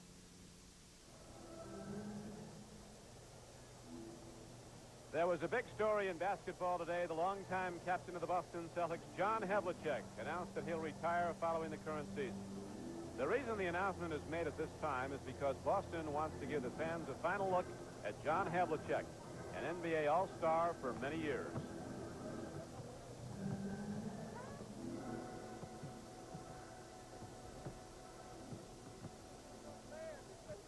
This is my 16th and final year with the Boston Celtics as a player, and I'm announcing the retirement today. It's something that I've thought about for a long time. I knew that this would be my last year when I reported at the beginning of the season. I'd talked with Red about it at various times, and during the course of the year, and even at the beginning of the season I contemplated announcing it. But at the beginning of the season, you had the World Series and you had football into full swing, and it wasn't the appropriate time as far as we were concerned. And we feel that now it is the appropriate time, and a lot of people throughout the league who have seen me play for a period of time are going to be able to see me play in their city for the last time. So this is the reason that I'm doing it now. I knew it was going to happen even last summer. All right, we thank WNAC-TV in Boston for their cooperation and assistance on bringing that report on the retirement at the end of the season of the great John Havlicek. How well he's remembered by the people in Columbus, Ohio, watching this game. When he led Ohio State to an NCAA championship and to numerous NBA championships at Boston. One of the great players in the history of the game, John Havlicek. Never less than a gentleman and always a flat-out competitor. He was something, wasn't he, Mendy? How many stories I can remember about John Havlicek during those championship years of the Celtics. Always coming off the bench, always doing the thing. Whenever looked for a last shot, it was John Havlicek to take it, and most of the times he made it. Great competitor.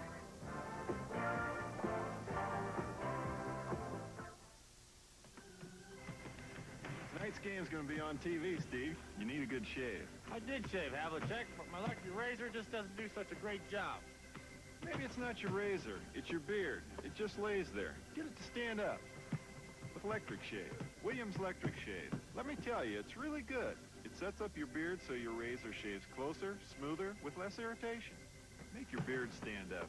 Make your razor shave better. Get Electric Shave. Oh, man. Energy for a stronger America. It starts here on the North Slope, the incredible 800-mile Trans-Alaska Pipeline.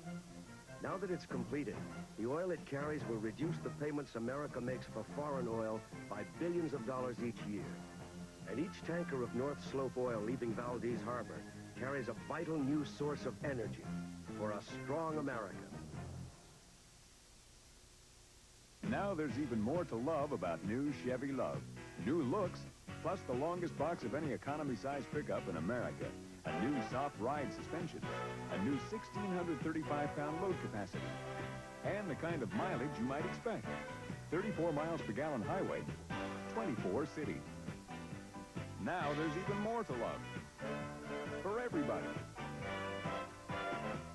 Chevy trucks, built to stay tough. Highway light poles can be treacherous, especially if they stop your car dead on impact.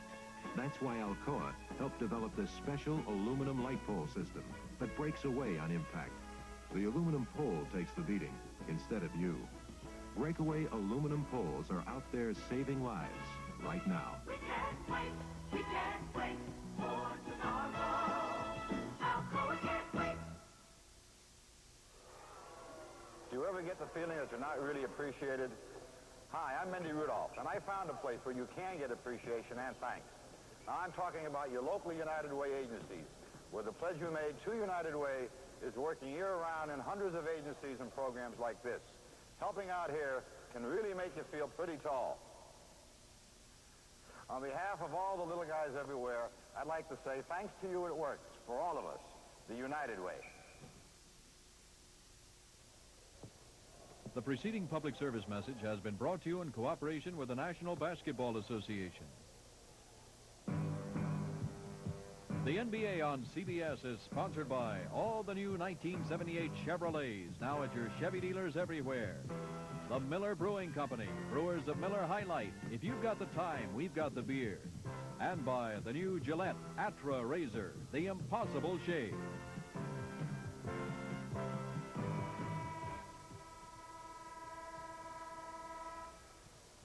Back at Cobo Arena in Detroit. The score at halftime, as you see, is Cleveland 60, Detroit 58.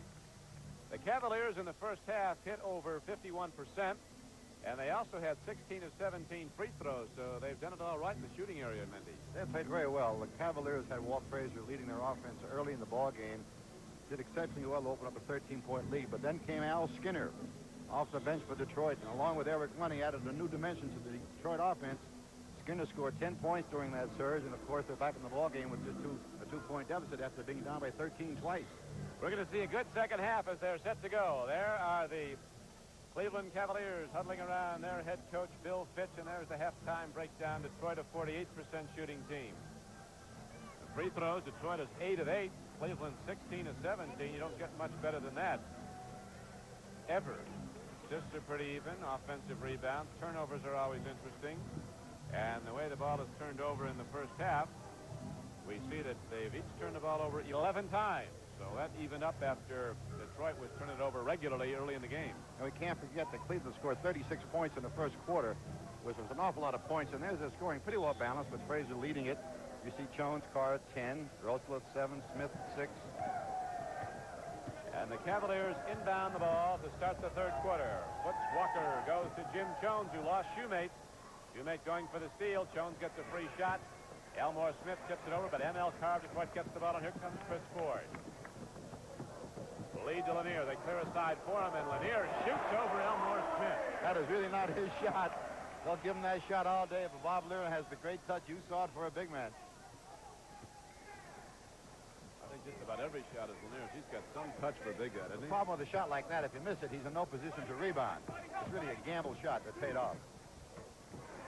Jones tries to show his off. He was bumped. He got an air ball away, and here comes Detroit again after tying the game at 60 on Lanier's jumper.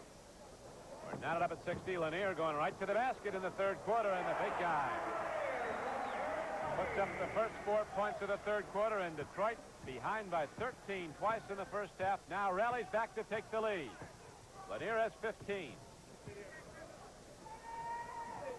Cleveland going from a pattern offense. They did well early in the game, you'll recall, running with the basketball. Now Detroit again gives Cleveland one shot and gets the rebound back. Shoemate gets it up court to Money. He slows it up, waiting for Lanier to get position. The little guy dancing behind the giant, and Money doesn't have enough on it. It'll come inbounds to the Cavaliers. Mendy? You can see right now the two guards. There was Ford and there was Money going for the rebound. How Detroit is hustling right now. Cleveland looks a little flat. They've got to get something going, something happening. And Footsy Walker is the guy who can turn them on. Walker takes a look in low. He's not even 6 feet, I don't think. Shorter than Money, and Money's listed at 6 feet. A good move by Campy Russell, who is a streak shooter and who can burn you. He now has 9. And it is a 62-62 game early in the third quarter. Don Crickey with Mendy Rudolph at Cobo Arena in Detroit. These same two teams played last night at Richfield, Ohio. It was Detroit 115. Cleveland 105, and now Lanier has put 3 balls in the air since the third quarter started. He's hit all 3. Elmore Smith looks to be playing a little overcautious out there. He has 3 fouls, did not leave his feet that time to block the shot, and I'm sure Lanier realizes this will take advantage of it. What Smith has got to do is to overplay Lanier on the left side. He is a left-handed hook shot artist. Smith cannot play that cautiously. Here is what's happening out in Denver at the half. Philadelphia holding to a 1-point lead over the Denver Nuggets, 64-63. Lanier has only 1 personal foul and 17 points. Walker works his way down, might have banged it off his foot. And Los Angeles starting to come on, has a 9-point lead over Washington at the half. LA has won 5 straight. Lanier tearing it up. Bob Lanier is 19 points, and Bill Fitch will call timeout right now. He's got to start double teaming Lanier. Watch this now. Elmore Smith does not pick him up, playing much too cautiously. Bill Fitch realizes this. He's got to start double teaming the big guy.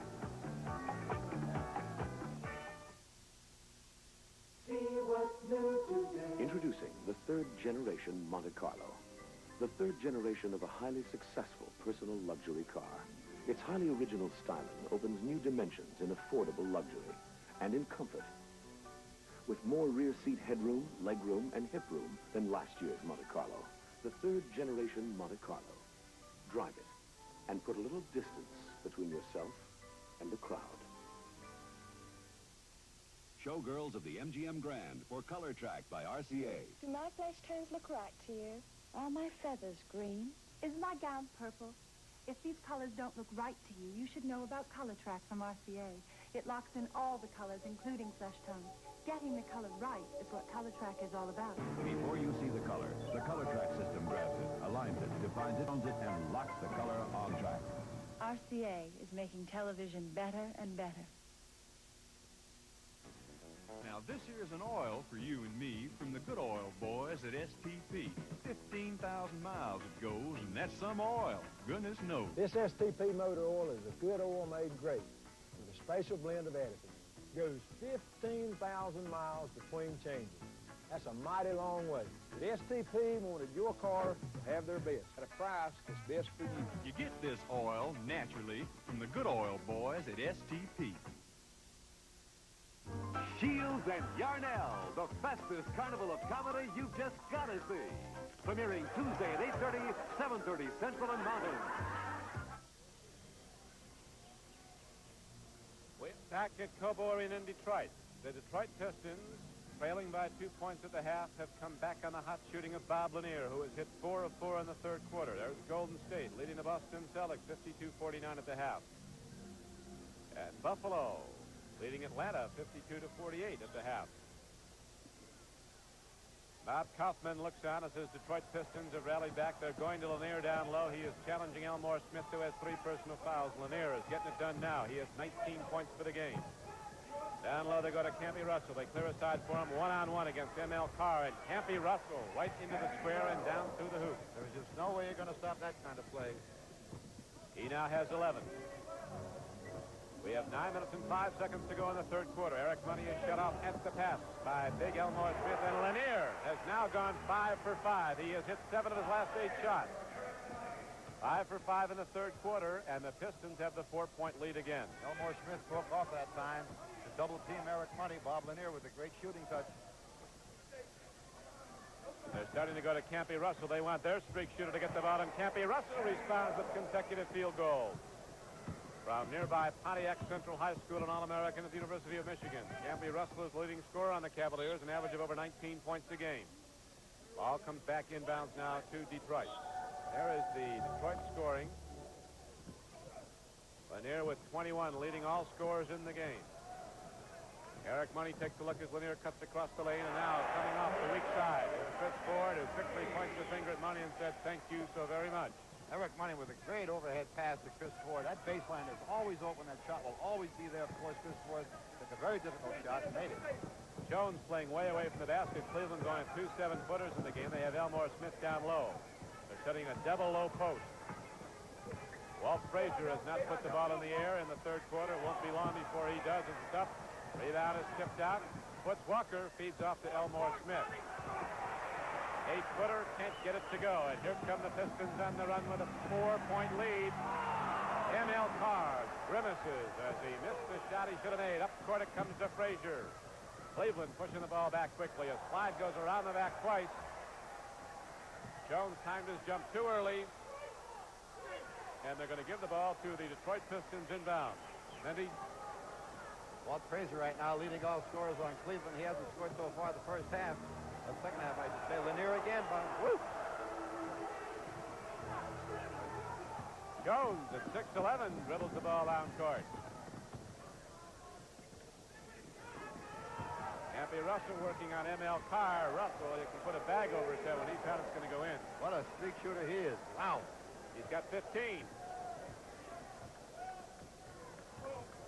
We have 7:05 to go in the third quarter. It is a 70-68 game. Detroit is in the lead, and now Detroit goes up by 4. As Eric Money gets his first field goal of the second half, he has 14. Foots Walker is rejected by Lanier, was clean off flat. Ford, lead to Money, lead to Carr, blocked by Elmore Smith. But M.L. Carr comes up with a free ball.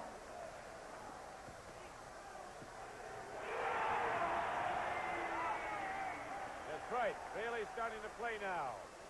16 points for Eric Money. And a 6-point lead for the Pistons, their biggest of the game. They trail by 13 in the second quarter, by 2 at the half.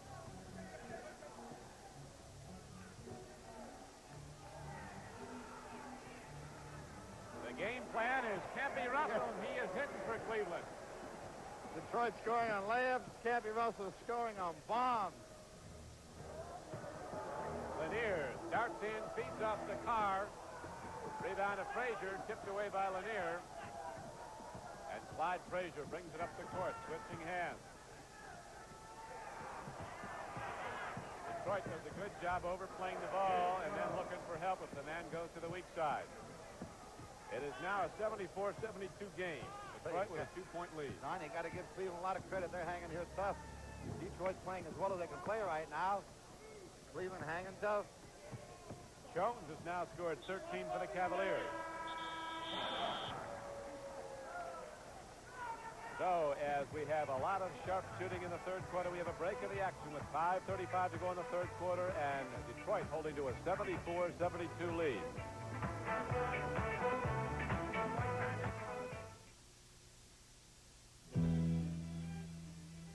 100 miles from nowhere, you prospect for black gold. With nothing but a steel pipe and sheer muscle, you punch holes in the seafloor, knowing that more often than not, you'll come up empty. But you take the gamble anyway, and give it everything you've got.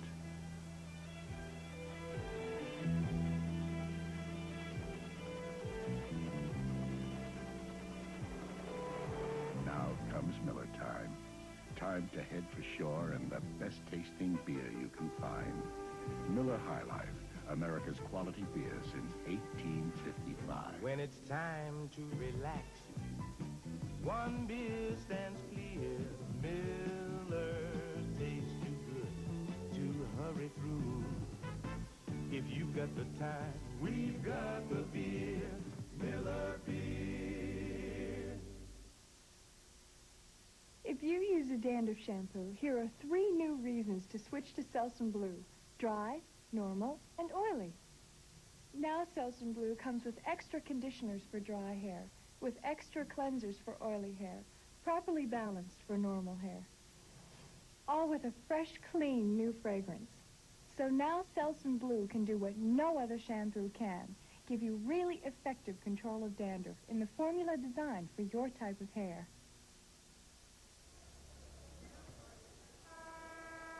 Something real big is coming up on Wednesday night, February 15th, here on CBS at 8 o'clock Eastern Time. Muhammad Ali puts his World Heavyweight Championship on the line live against the Olympic gold medalist Leon Spinks, the thrashing puncher who KO'd the Cubans at Montreal to win the gold medal in the light heavyweight division.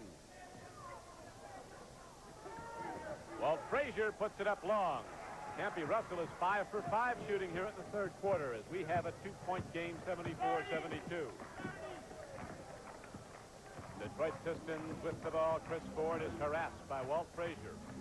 Now Money gets a clear side on Walker. Walker playing him loose, and Money takes it in easily, but Frazier comes over to help out. Lanier looks, doubling up on Lanier, tripling up on Lanier if they can. No basket.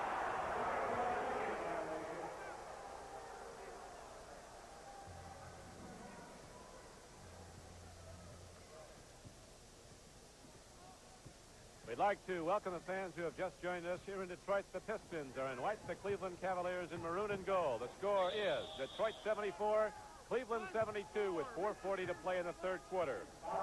In this game, the Detroit Pistons jumped out to a 13-point first quarter lead. They next that lead again after Detroit came back and had another 13-point lead, but Detroit cut it to 2 at the half. And then Bob Lanier hitting shot after shot in the third quarter has brought Detroit to the front, but now Elmore Smith, the 7-foot center of the Cavaliers, has a chance to tie the game. If he can hit his 8th point of the game, he cannot. It's still a 1-point lead now for Detroit as they have the ball with 4:25 to go in the third quarter. Here comes Foots Walker, feeding the ball up to Walt Frazier. Rebound by Elmore Smith. Too much out of this. Lanier was in there intimidating. Lanier throws to Ford, 2-on-1. Lead goes to M.L. Carr. And down it goes. And it's a 76-73 game. Detroit and Campy Russell now goes 6 for 6. He has 19 points. Mendy? Good thing Campy Russell's in that lineup because he is keeping Cleveland close. Eric Money goes to Shoemate. Elmore Smith blocked the shot, but in so doing also got John Shoemate, so the big kid from Notre Dame will go to the free throw line. Let's watch that last stuff. Here's that dunk by M.L. Carr. Watch this beautiful fast break. Lanier with the lead pass to Ford. Ford knows exactly where everybody is. M.L. Carr coming down as the trailer.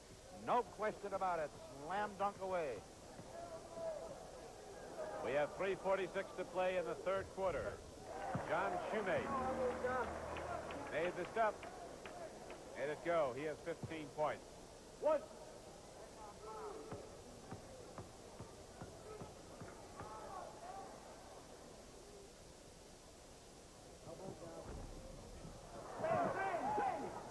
Elmore Smith takes it down. Here comes Clyde Frazier.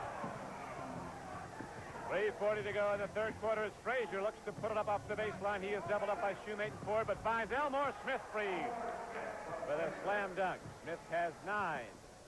And it's a tie game at 77. Eric Money guns the shot up. Too much on it. Not enough arc. Rebound coming off the back of the hoop. But back inbounds it comes to Detroit.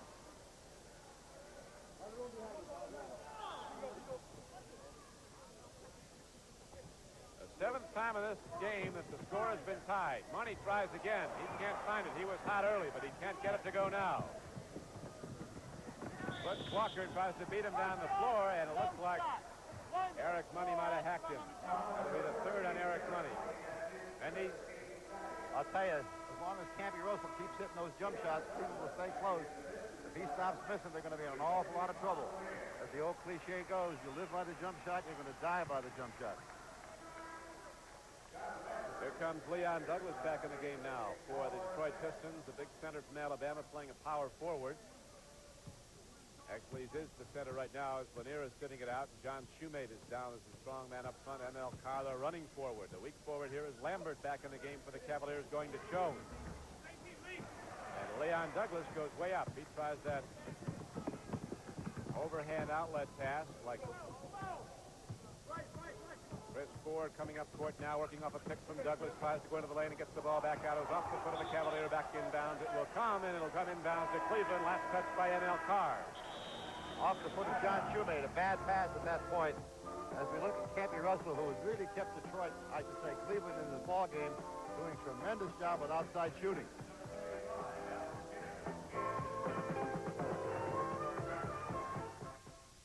I've heard Gerald Yepremian has more power than Dave Casper. More power? Him? I have new right guard power pump antiperspirant. So I got banned basic. For most people, Dave, right guard's formula has more power. For some, up to twice as much. Power against wetness. What's more, you can spray twice as much Ban Basic and still not match the power of right guard. New right guard power pump. Don't get fresh without it. Could Gillette make a razor that does the impossible? Yes. Could it shave closer with even more comfort? Yes. Gillette introduces Atra, the first razor with a pivoting head that safely follows every contour of your face. This Atra face-hugging action keeps the twin blades at the perfect angle. You've never shaved this close with this much comfort. Impossible. The new Gillette Atra razor. Yes, it's the impossible shave. See what's new today. Hello, I'm the new 1978 four-door Chevy Chevette hatchback. Come on inside. I've got lots of room. For you and for cargo, I give you all these standard features. From an AM radio to reclining bucket seats. Some small cars charge you extra for them. I don't. I'm the new 78 four-door Chevy Chevette, and I'm a lot of car for the money. I think we're going to like each other. Big Bob Lanier has been hitting and hitting in the third quarter. He's now up to 21 points for the game as we still have 2:42 left to play. He'll be an all-star for a sixth time next Sunday as CBS brings you the NBA All-Star game from the Omni in Atlanta starting at 1:45 Eastern Time. Bill Walton leads the Western All-Stars against Julius Erving and the Eastern All-Stars. Next Sunday, the All-Star game on CBS. Be sure to stay tuned for the MVP award of this game at the conclusion of the game. We're late in the third quarter, 2:40 to play in it. It's a tight game. Couldn't be any tighter. It's locked up at 77. Beats Walker as Skinner is in the game. He ignited the Pistons when he came in the second quarter. Walt Frazier tries to drive on Ford. The ball is tipped away, and Shoemate comes down with the rebound. And here comes Court with the ball, and Douglas hits the floor. We have a whistle from Mahalik. And there's a block. Leon Douglas got blocked off as he came into front court. You'll watch this on the replay. Watch as we hit the midcourt line. Leon Douglas will come on up. There's the block. John Vanna called it from underneath. And a good call. The ball will go back to Detroit. So Ford will inbound the ball now for Detroit. He is working in the backcourt with Al Skinner, who has the basketball, and Frazier against him. They set a double pick down to the left side. Gus Gerard and Leon Douglas, they break off it. Gerard calling for the ball. Shoemate fires it up from way out. Offensive interference. Ball is back over to Cleveland. Leon Douglas a little too anxious that time to get the offensive rebound. Had he had his hands off, it had a chance to score. That's something you really can't do. Instinctively, you go up and get that ball. Hopefully, it's off the ring when you do it. And we now have 2 minutes and 3 seconds to play in the third quarter. It was a 2-point game at the half. Cleveland in the lead. It is now a tie game at 77. A fight, and Leon Douglas outworks the opposition, gets the rebound, and goes up court to Skinner.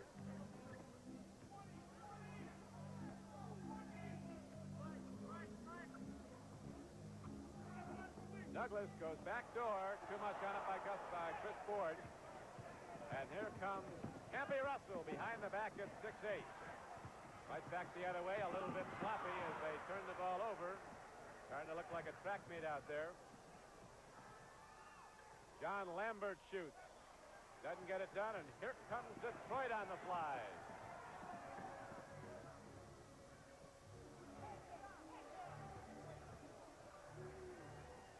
We welcome those of you who have joined us here in Detroit. The Pistons are in white, the Cleveland Cavaliers in the maroon and gold. The score is Detroit 79, Cleveland 77 with a minute to go in the third quarter. It has been a back-and-forth game.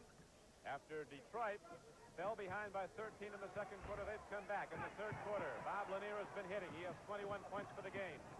Hit 5 shots in a row to open the third quarter to get the Pistons in the lead for the first time.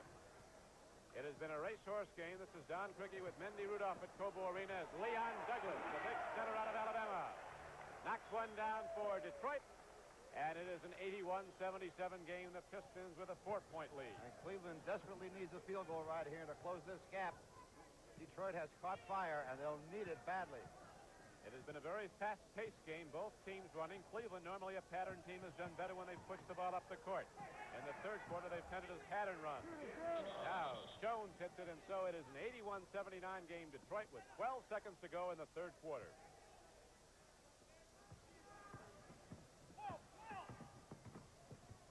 As Ford comes up court now, looks inside, and Ford pulls up and takes a free shot. Jones didn't have to leave the ground to get the rebound. As Cappy Russell didn't get it away in time, and so it is as tight as it was at the half, only the lead has switched. We've had a 4-point swing instead of Detroit trailing by 2. The Pistons lead by 2 heading into the fourth quarter.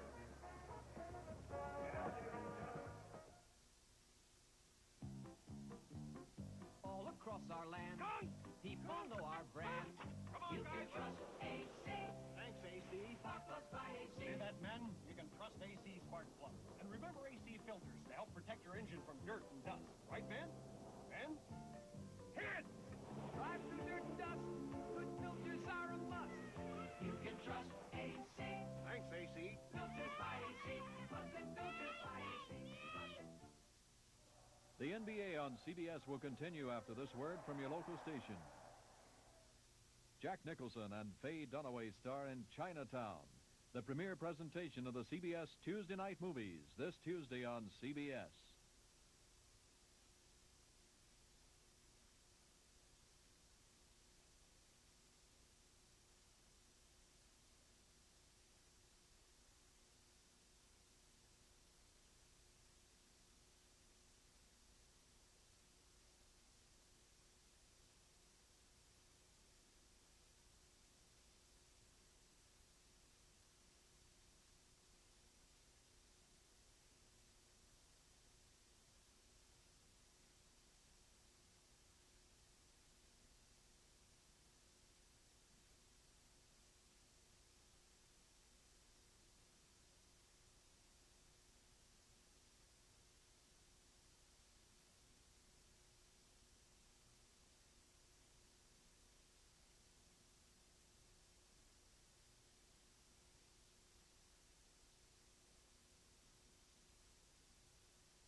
In the game now for the Cleveland Cavaliers, Campy Russell, Austin Carr is back in, Jim Jones, John Lambert, and Walt Frazier.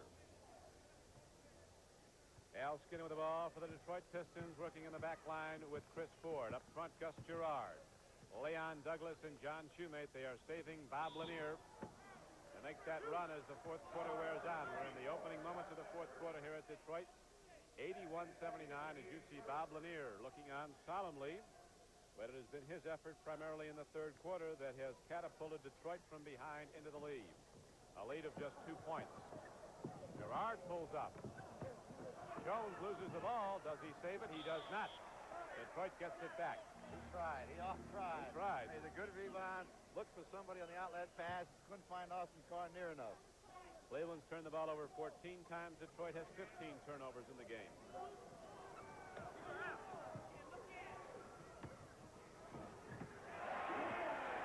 Douglas, he'll muscle you. He just went right after Lambert and put it up over him. Strategy for Detroit is obvious right now. They're going to go into Leon Douglas and plus Lambert. They don't feel he's that good of a physical player. Leon Douglas will play extremely well with his back to the basket. Elmore Smith getting a rest right now. Austin Carr goes low to Jones. Douglas can cut up. And Lambert follows the ball in nicely off the offensive rebound. And John Shoemate is a little disgusted with himself. Did not get the good inside position on Lambert. Did not box him out there for the field goal. Andy, this looks like one of those games going to come right down to the final gun, as it's a 2-point game in the fourth quarter. A 2-point game at the half, a 2-point game at the end of 3 quarters. Chris Ford turning around. Not quite enough there, and Jones sweeps it down, looking for the outlet. Ford counters nicely, drops off, and cuts off the passing lane. No fast break for Cleveland. Lambert takes a look. Douglas is with him. Campy Russell, they'd like to let him go one-on-one. Blocked by Gerard. We're going to have a foul. It looks like Russell. No question. He hacked. Good call, Don. Gus Gerard will time this shot perfectly. It's a one-on-one situation. Gus Gerard stays on his feet, knows when Campy Russell's going to shoot. That is absolute beautiful instinct. Campy Russell, he's fluid. Throw it up behind his head, or if you give him that step, he'll go right by you onto the basket. Here is Leon Douglas working hard. Chris Ford at 6'5", sweeps down the offensive board. Back to Gerard. Lost the handle. And still, Detroit keeps possession of the ball. Detroit getting 3 and 4 shots at the basket right now. What they've got to do is to look at the Philadelphia-Denver score, 86-84. Cleveland's got to cut off that second and third shot by Detroit.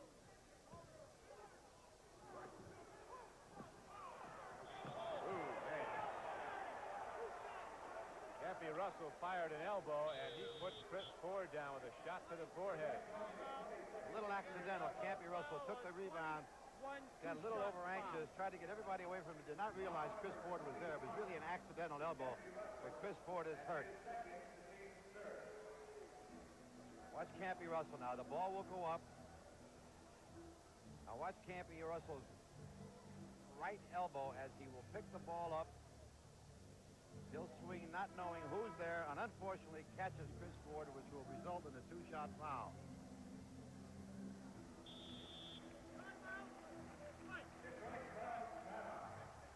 Detroit will call a timeout, Don, to attend to Chris Ford.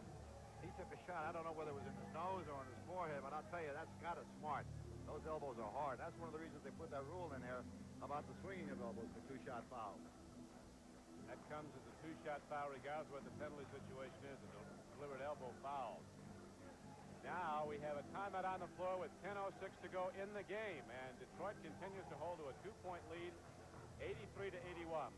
The Sports Spectacular next Saturday, an outstanding lineup. Howard Davis, another Olympian who won a gold medal at Montreal, will put his unbeaten record on the line as a professional against Jose Fernandez. That's live from Las Vegas. You'll also see live coverage of the 24 Hours of Daytona, where the supercars hit speeds of 230 miles an hour.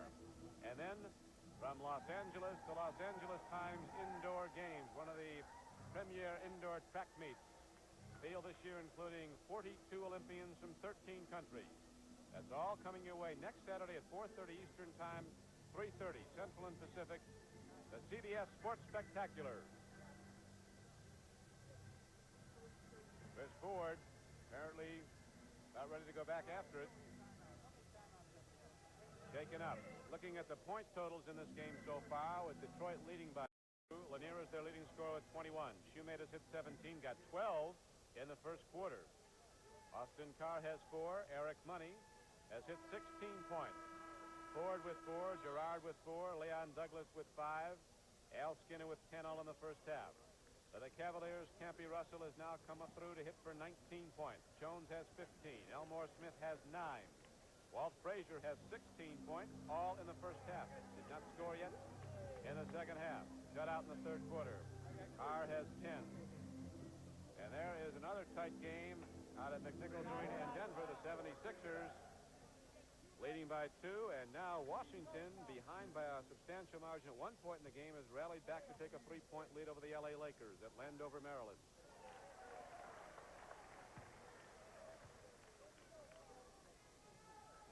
Now, Mandy, what would happen if Chris Ford was fouled like that and was unable to shoot the free throws? Who would pick the free throw shooter? One of the players on the court, the 4 remaining players, would have to shoot the free throws. Who would select them? The opposing coach. The opposing coach. Campy Russell fires it up, and Russell, who has been red hot throughout the third, he had 7 points at the half, has hit for 14 second half points And it's a one-point game. Detroit's lead by 1.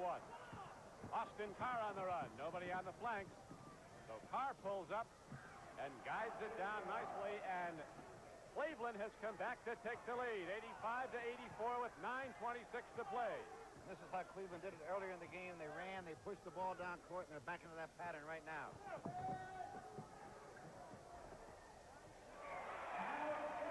Al Skinner with his 11th and 12th points.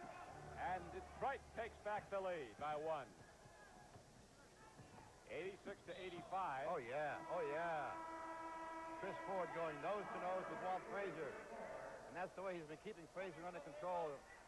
Chest to chest, body to body. You watch this push now. Of course, he shut Frazier out this entire first half. Second half, where he scored 16. There's the bump. Good call by the officials. They got to cut that out front. No way he can operate when you get that kind of contact. That's the 4th personal foul on Chris Ford, so he takes the rest. Eric Money is back in the game now for the Pistons. Walt Frazier outside to Jones. Here is Campy Russell looking to fire. He's been hot. Campy Russell can do no wrong as he now has hit down 23 points. 16 here in the second half. And it's an 87-86 game. Cleveland is back with the lead as Leon Douglas fires it up. Cavaliers now hitting the defensive board hard. Lambert got it up to Frazier. Skinner, glove tight on Frazier. Campy Russell knocked it down, and he was fouled on the play, just ripping it open. Good play by Walt Frazier. He saw the man cutting to the hoop. Campy Russell will put across the passing lane. Walt Frazier keeping his eyes on a peripheral vision, sees him coming. Watch this beautiful pass. There's the bounce pass, the classic bounce pass, and there's his possible three-point play. Campy Russell, after leading Michigan to the Big Ten title in 1974 and a berth in the NCAA playoffs, was Cleveland's first hardship pick. He left Michigan after his junior year. This time with the Cleveland Cavaliers, averaging over 19 points a game. Lanier comes in with the left hand. He has 23. And Cleveland now has the 2-point lead, 90-88. Cavaliers working pattern offense now. They're getting a good shot. They're looking to go to Campy Russell, who's been so hot in the second half. Down low, Lambert is free. He beats Gerard. Perfect pick-and-roll play, the classic pick-and-roll play. Found the open man under the hoop. Beautiful pass. Easy field goal. And so the Cavaliers, who had a 2-point lead at the half and then lost it in the third quarter, were down at the start of the fourth quarter, have rallied ahead by 4, 92-88.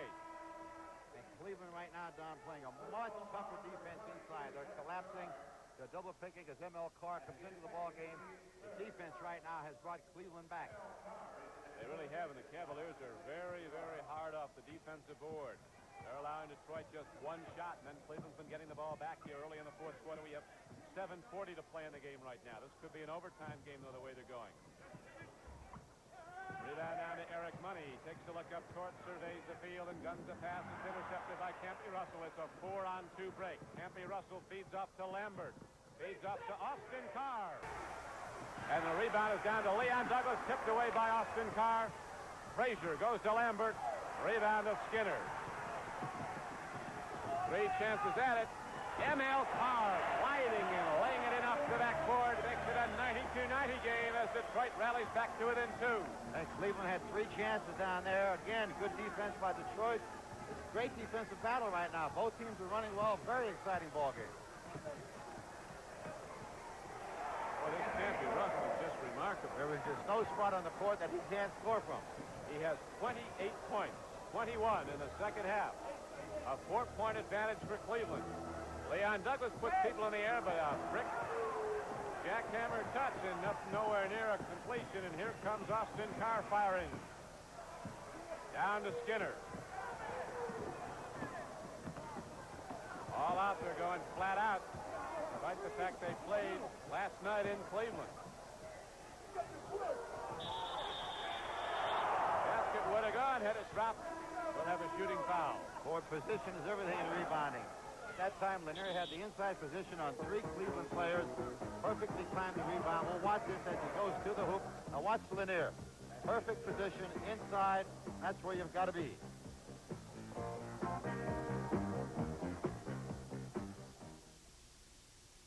Here's a few tips on how to get out of an airport fast. 1, Join the #1 club and reserve a car with Hertz. 2, have your license and credit card ready, because Hertz will be ready for you. 3, need directions? Ask Hertz. They know the shortest route. Nobody can get you out of an airport faster. Nobody can get you out of an airport faster. Go, Jules, go! Rent a Ford from Hertz. The superstar in rent-a-car. Ride. You're the Pepsi generation. I never won anything before. Man, this is always the first time. Come and have a Pepsi day. Come on, and make this day a celebration. Come on, join the Pepsi generation. Come on, and have a Pepsi day. Hi-ho. Your Admiral here to inspect your shipload of values. Ready for inspection, sir, with outstanding values. We're offering this automatic ice maker kit free with selected Admiral side-by-side refrigerators. Roger. No, it's Walter, sir. Roger. And on Admiral television sets that adapt for remote control, the remote control unit is free, a feature that could cost up to $90 on some other brands. A shipload of values you can be proud of, lad. Sale ends February 4th at participating Admiral dealers. There's Bob Lanier. What an all-star player he's been. He'll be in that game again next Sunday at Atlanta. He was the MVP in the all-star game in 1974. And immediately following this game, we'll be going out to San Diego for this week's stop on the PGA Tour, the Andy Williams San Diego Open. That's following NBA basketball here on CBS. This is Don Criqui with Mendy Rudolph at the Cobo Arena in Detroit. 6:19 to play in the game, and it's a 4-point advantage now for the Cleveland Cavaliers. Mendy? After seeing all the ice and snow that we've seen the last couple of days in Ohio, Indiana, and Michigan, it'll be a pleasure to see those palm trees out in San Diego. Lanier at the free throw line. Had 140 inches of snow in South Bend where they're watching the game on WSBT TV. Unbelievable winter. I thought last year was bad.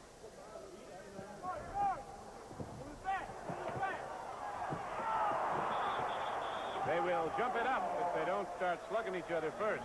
And you think the intensity out there isn't heavy? Fighting for every rebound.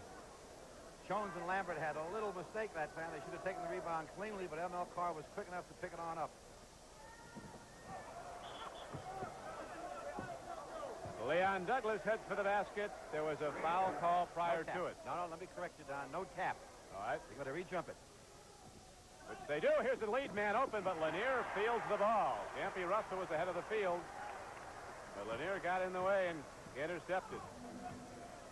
So we have 6:03 to play in the game. A 3-point advantage for Cleveland. Detroit can come to within 2. As Lanier looks, goes out to Eric Money. Shot clock is down to 7. What is the guy 6'10" doing shooting from 25 feet? Then Douglas throws it away. So Leon Douglas, 2 errant plays, and here comes Austin Carr protecting the ball with his body and gliding through to hit the basket to make it 96-91 Cleveland. And Leon Douglas with 2 bad plays in a row. He paid the price. Austin Carr has now hit 14 points.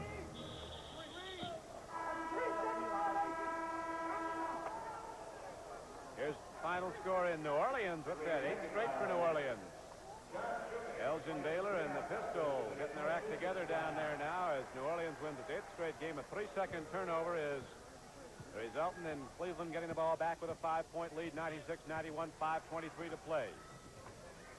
The home court right now has not been holding up in this back-to-back series as Detroit won at Richfield, Ohio last night, and now Cleveland has the lead here as we're getting pretty close to head towards the stretch. Frazier fires. Lanier rebounds. He's fouled by Russell.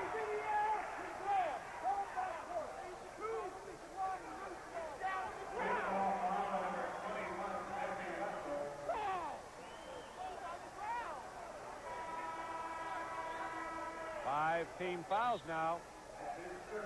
All that screaming and yelling now was for a backcourt foul. We'll have to watch on the replay to see if Lanier was on the floor when the foul occurred. If he was, it should have been a 2-shot foul. The referee ruled he was not. Therefore, the backcourt foul was not called. However, they're in the penalty situation, Don, so he will attempt 2 free throws as opposed to 3 for 2. I know one individual you won't see Campy Russell throwing any mistaken elbows at.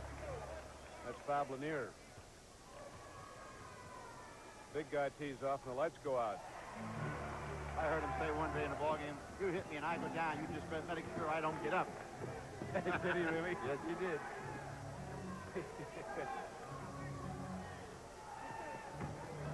To the basket goes Campy Russell.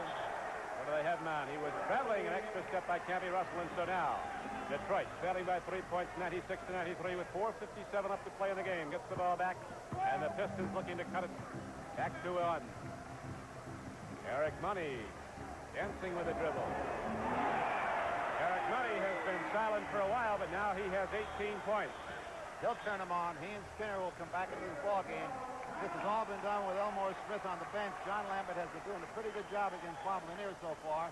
The offense has picked up with Elmore Smith on the bench. As we look at Bob Lanier going to the Detroit bench for a well-needed wrench, we have a 96-95 ball game, Don. A good game with 4:43 left.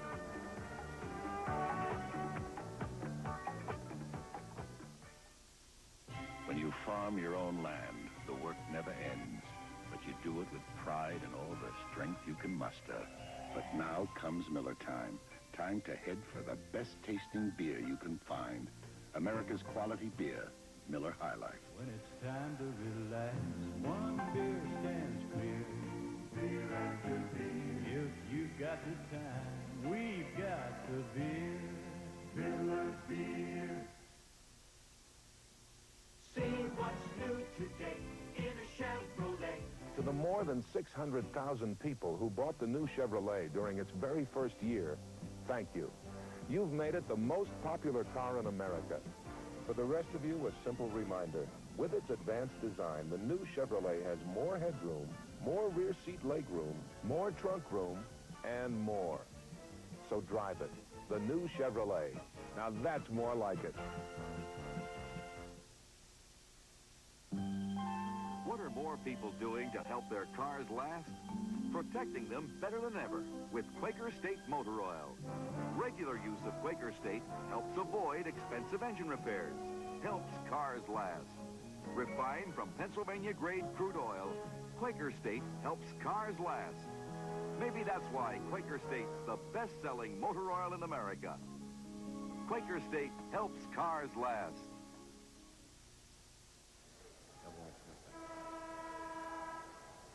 With Mendy Rudolph, this is Don Crickey as Bob Lanier has got to play the defense for the Detroit Pistons. Elmore Smith is back in to go against him on offense for the Cavaliers as Frazier brings the ball up.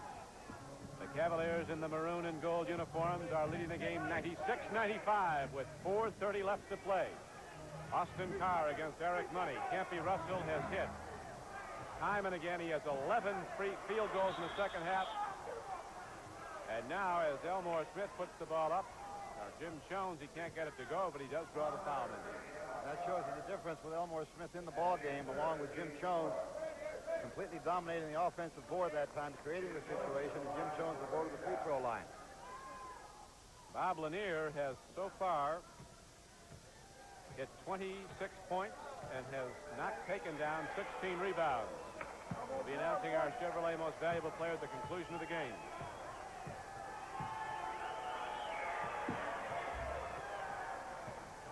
Jim Jones now with 17 points. It's 98-95 again, a three-point advantage for Cleveland. Eric Money against Austin Carr. Carr got the ball. Rebound to Jones. Here comes Carr. 1-on-2, and Lanier is back, so that'll shut it off. Be a foul call on Shoemate. And now, both teams, Detroit and Cleveland, are over the limit. Every foul from here on in is very, very important. They'll go to the free throw line on every personal foul called.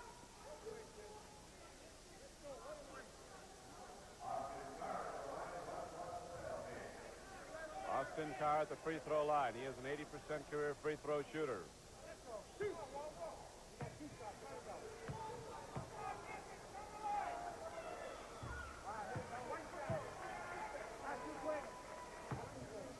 Bill Fitch and Jimmy Rogers look on as the Cleveland Cavaliers now annex their lead to 5. 195, and we're inside 4 minutes to play. Al Skinner takes a look.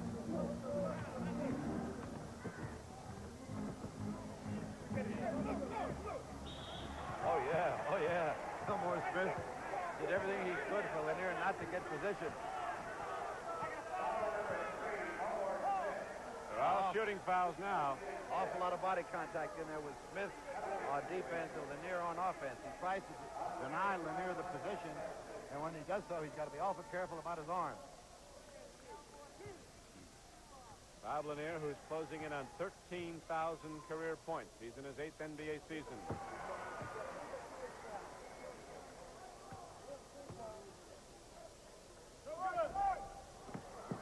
They're all big free throws, but Emil Carr gets the offensive rebound, puts it back up and down. And it's 100-98.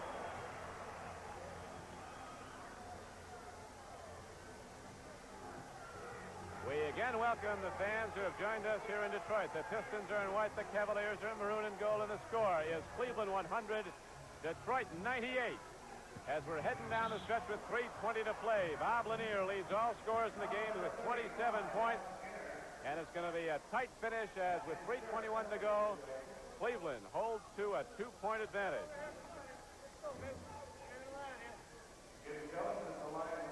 Campy Russell is the game's leading scorer. He has scored 28 points. Hit 10 of his first 11 shots here in the second half.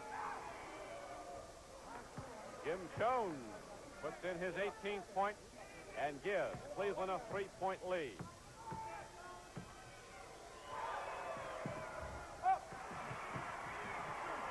Shoemate gets the loose ball. 3:15 to play. We're going to have a finish right down to the wire. You can sense it, you can smell it, you can see it in their players' eyes, Don.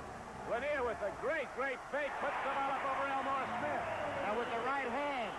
Strictly a left-handed shooter, they have a great fake and use the wrong hand.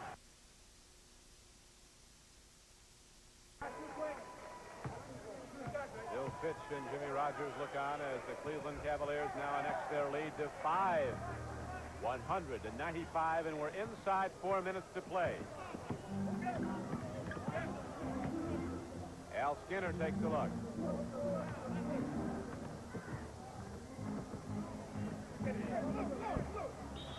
Oh, yeah.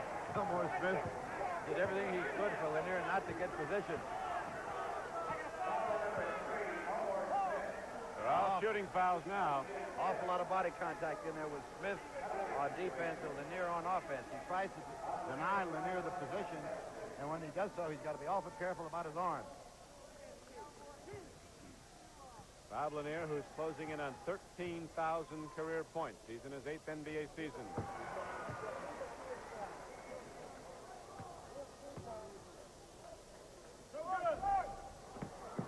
They're all big free throws, but Emil Carr gets the offensive rebound, puts it back up and down. And it's 100-98.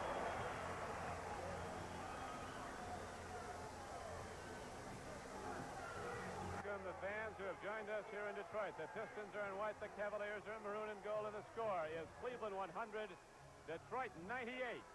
As we're heading down the stretch with 3:20 to play, Bob Lanier leads all scorers in the game with 27 points, and it's going to be a tight finish as with 3:21 to go, Cleveland holds to a 2-point advantage.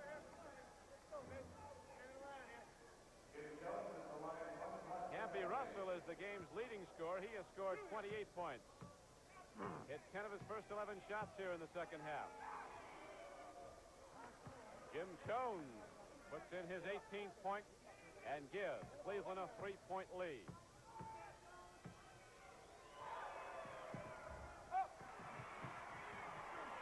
Shoemate gets the loose ball. 3:15 to play. We're going to have a finish right down to the wire. You can sense it, you can smell it, you can see it in their players' eyes, Don. Lanier with a great fake, puts the ball up over Elmore Smith. Now with the right hand. Strictly a left-handed shooter, they have a great fake and use the wrong hand. Lanier has 29 points. He has 18 rebounds. With 2:53 to go, Cleveland's lead is a single point. Frazier takes a look at Jones. Across court to Russell, a streak shooter. And Russell's shot that went down was negated prior to it. There was a foul. Emil Carr of Detroit.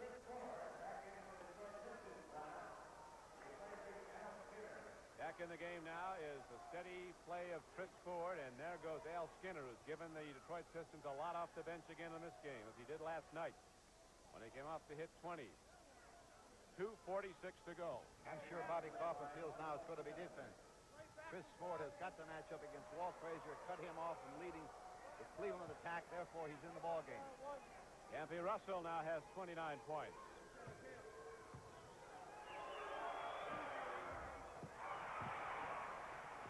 M.L. Carr with the rebound inside court. Detroit can tie the game. 102 to 100 Cleveland. Eric Money with the ball. Austin Carr playing him cautiously. Lanier comes out to pick. Money shoots. Game is tied. Money has 20 points. As you see, 102 to 102. Detroit battling back with good rebound and then steady play at the offensive end, waiting for the good shot. Frazier, as the shot clock winds down to 9. M.L. Carr doubles up on the ball. Elmore Smith works on Lanier. Missed it all. Shoemate has the ball. Up to Eric Money. Lead to Lanier, and the big guy heads to the hoop. Off glass, and Lanier with another big play. Bob Lanier puts the Detroit Pistons in the lead. 104 to 102, and they're up and cheering the captain of the Pistons, Bob Lanier, who has now put through 31 points. You've got to give an awful lot of credit to Eric Money, too, leading that fast break, catching the ball at midcourt, looking for someone underneath, pushes the ball up, catches the big guy over on the right side, off your screen. There's Lanier with a good touch. He'll take the jump shot, fake it up, go up, score the hoop, and Eric Money is leading the fast break. He did that in the second quarter. He's doing it late here in the fourth quarter. Now, Cleveland wants to stay in this ball game. That's the one thing they've got to cut off. They've got to cut off the fast break of the Detroit Pistons. And we remind you that coming up Tuesday night at 8 o'clock Eastern Time is the Celebrity Challenge of the Sexes. With your host, Tom Brookshire, McLean Stevenson, and Barbara Rhodes, you'll see celebrities going one-on-one to determine who's the real sport. The first show will feature people like Gavin McLeod against Mackenzie Phillips in a mini Grand Prix, Billy Crystal versus Aaron Moran in the obstacle course. As you know, Gavin McLeod plays the captain on Love Boat. Mackenzie Phillips plays One Day at a Time. Billy Crystal is on soap. Celebrity Challenge of the Sexes next Tuesday night at 8 o'clock Eastern Time. And immediately following the game, we remind you to stay tuned for live coverage of the fourth and final round of the San Diego Open Golf Tournament. The host, Andy Williams. Jay Haas, a young player, went into the fourth round with a one-shot lead over Gene Littler, a native San Diegan. And, of course, the great player on the tour this year and last year, Tom Watson's in the field there.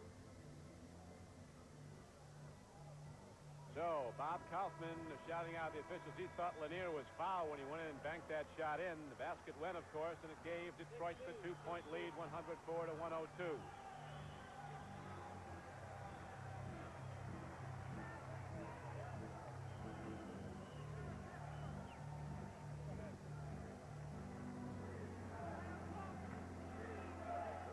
The reason for the delay out here right now, Don, is we're in the last 2 minutes. So, Bob Kaufman shouting out the officials. He thought Lanier was fouled when he went in and banked that shot in. The basket went, of course, and it gave Detroit the 2-point lead, 104 to 102.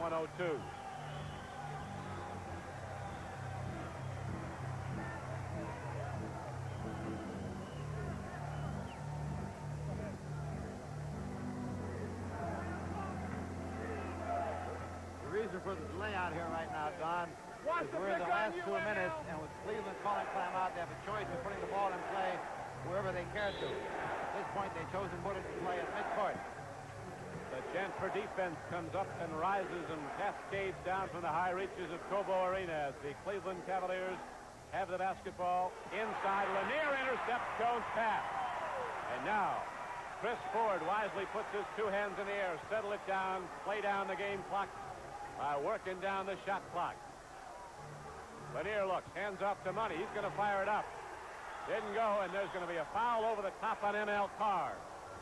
So Eric Money, in his youth and inexperience, gunned up a shot when Detroit could have worked the game clock down more. Now watch M.L. Carr. He'll come into your picture as soon as Eric Money releases. Little over-anxious, not getting good position on the rebound, forces the rebound up. Very costly because at this point, Every foul is a free throw. Campy Russell with a chance to tie. Final score in.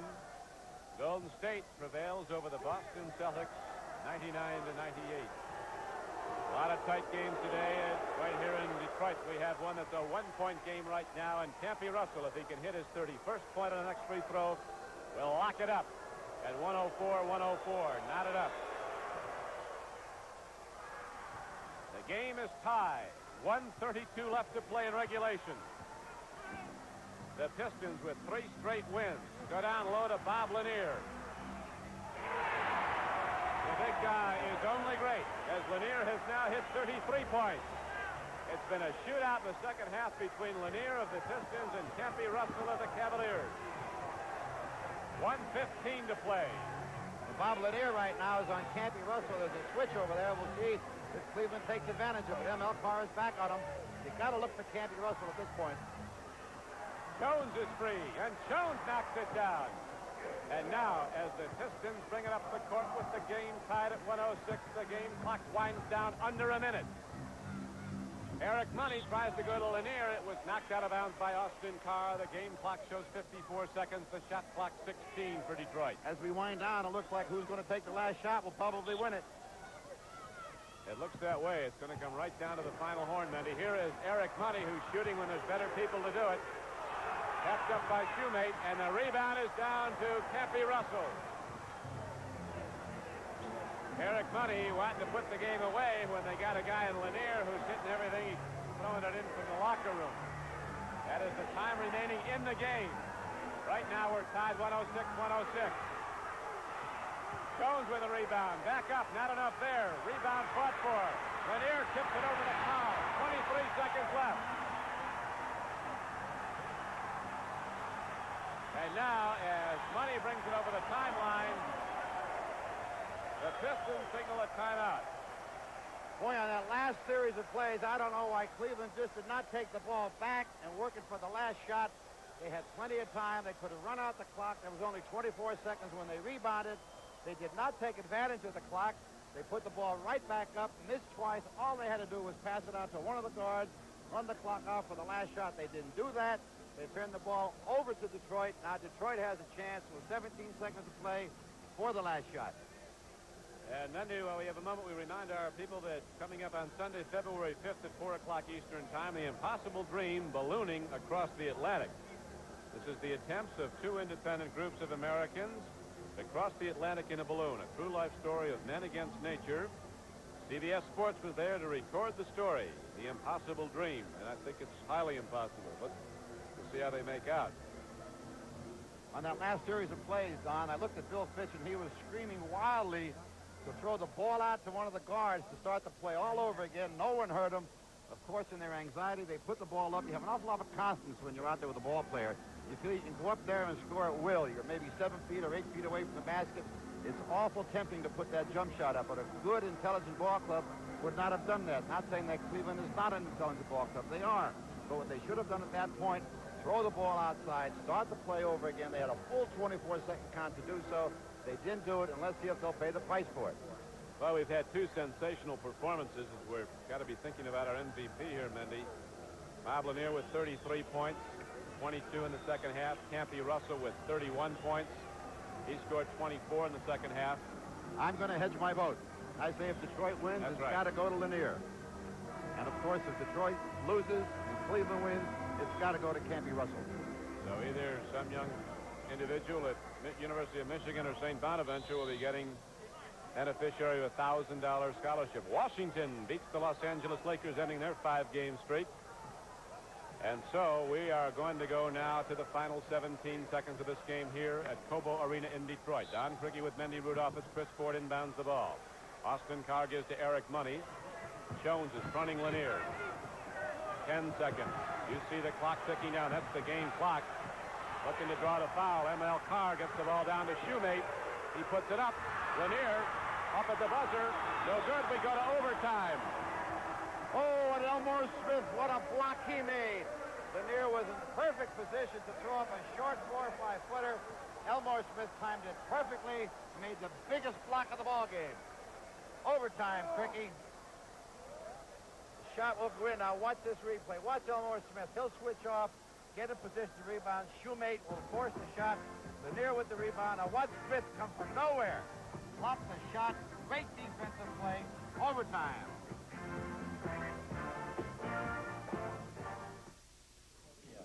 Yeah, Buck. I just went to another bar and asked for light beer for Miller. Yeah. They said, sorry, Buck, we don't have it. They didn't have it? No. I don't want some beer that's going to fill me up. No. I want light. Tastes great. Right. Has a third less calories than a regular beer. Yeah. And, man, it's less filling. You think I'm going to the other bar again? No way. From now on, the buck stops here. Light beer from Miller. Everything you always wanted in a beer, and less.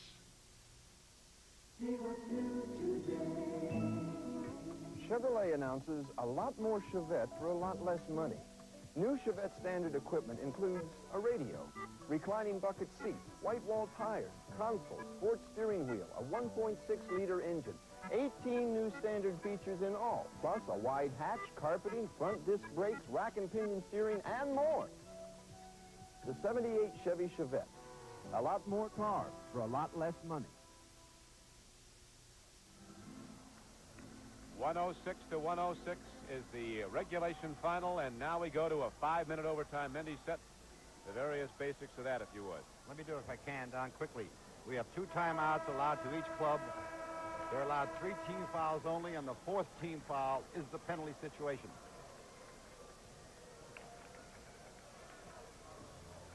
Detroit is 0 for 3 in overtime games so far. Cleveland has won 2 overtime games as many times out this year. Our statistician today, George Maskin.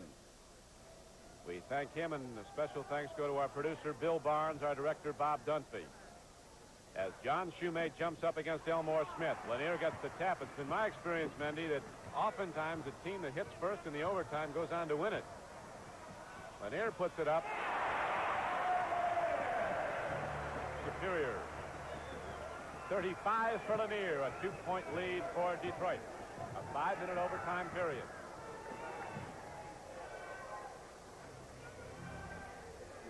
Austin Carr gets the ball out to Clyde Frazier. Out to Jim Jones, who knocked it in from 20 feet away. We're locked up at 108. Shoemate heads to the basket, puts it up over Jones, but not enough there. Lanier gets the rebound at side court. And Lanier has been absolutely brilliant. It has been sensational.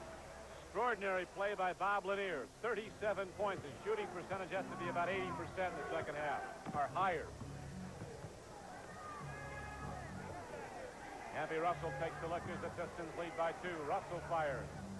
Boy, he hadn't missed in a long time. He does there, and now Detroit, with both these teams thoroughly spent after 4 tough quarters of basketball, go to a settle-down game. Eric Money controls the ball an awful lot of the time. Sometimes you can move it faster passing the ball. Well, that's about the 3rd or 4th time he's done that. He has burned Detroit.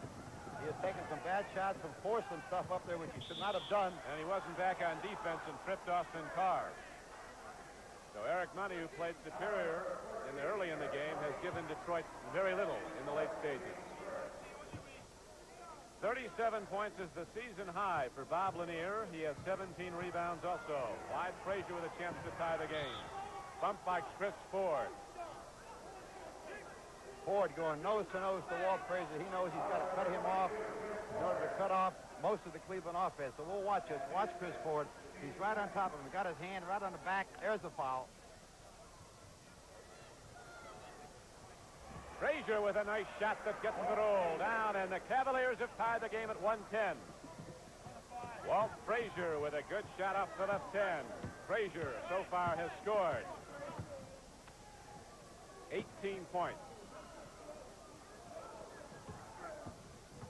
Eric Money takes a look.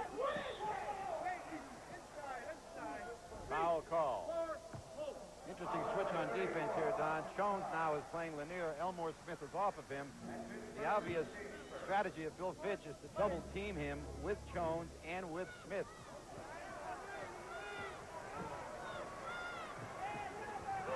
How do you stop that? No way. Look at him get back on defense. Here comes Jones to the basket. Lanier was all the way back down the floor to play defense, but Jones got over him, and again the game is tied at 112. We have 2:40 to go, and we're in overtime. 106 at the end of regulation. Lanier has scored 39 points. Campy Russell leads the Cavaliers with 31. Shoemate drills it. And Detroit leads by 2. The intensity is like a playoff game. Detroit doing everything out here right now, taking jump shots. The last 2 field goals were scored with jump shots, not their style. Amazing for shooting percentages. Outside they go to Austin Carr. He can fire from long range. Jones has the ball tipped away by Lanier, but it's picked up by Campy Russell. Unbelievable. Absolutely astounding, the shooting of these two big men. And it's tied at 114 as we're down to 150 left to play. Overtime. We're in overtime. Eric Money takes a look. M.L. Carr is free. I don't know if he was looking for glass, but he got it in down. What can you say that you don't see on your tube? It's unbelievable the way these kids are shooting out here. After playing last night, getting in late this morning, tell me they don't put it out on national television. Rebound down to Lanier. And Eric Money wisely bounces the ball letter high and lets the clock wind down.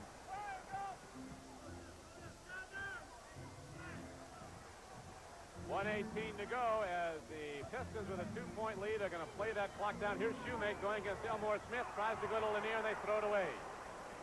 Frazier hustles down the court. Cleveland's pushing it up. They want to get that game locked up again. Russell loses the ball to Shoemate. Shoemate blocked the ball away and then picked it up and almost throws it away. Foul on Austin Carr. It's in the backcourt. Eric Money can be tough on Cleveland here. Shoemate made a great steal, timed the pass perfectly. A clean block, pushed it away. Backcourt foul coming up. Detroit with a chance to go ahead by 4. What a ball game this is, John. You can see the intensity on their faces. The last series of plays down the court, Lanier actually walked the length of the court. He is spent, absolutely, totally exhausted. All the more remarkable when you consider these two teams played at Richfield, Ohio last night. Didn't get in here to Detroit till about 3 o'clock this morning, and then they come out and both of them are blasting in upwards of 60% team shooting.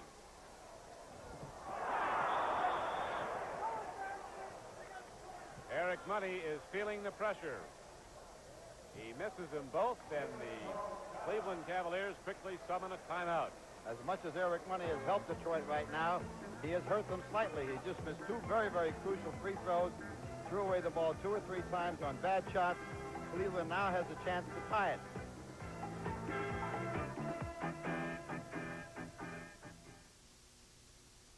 You know why Zenith developed Color Century? Well, did you ever see my face and it looks too red, and other times it's all washed out?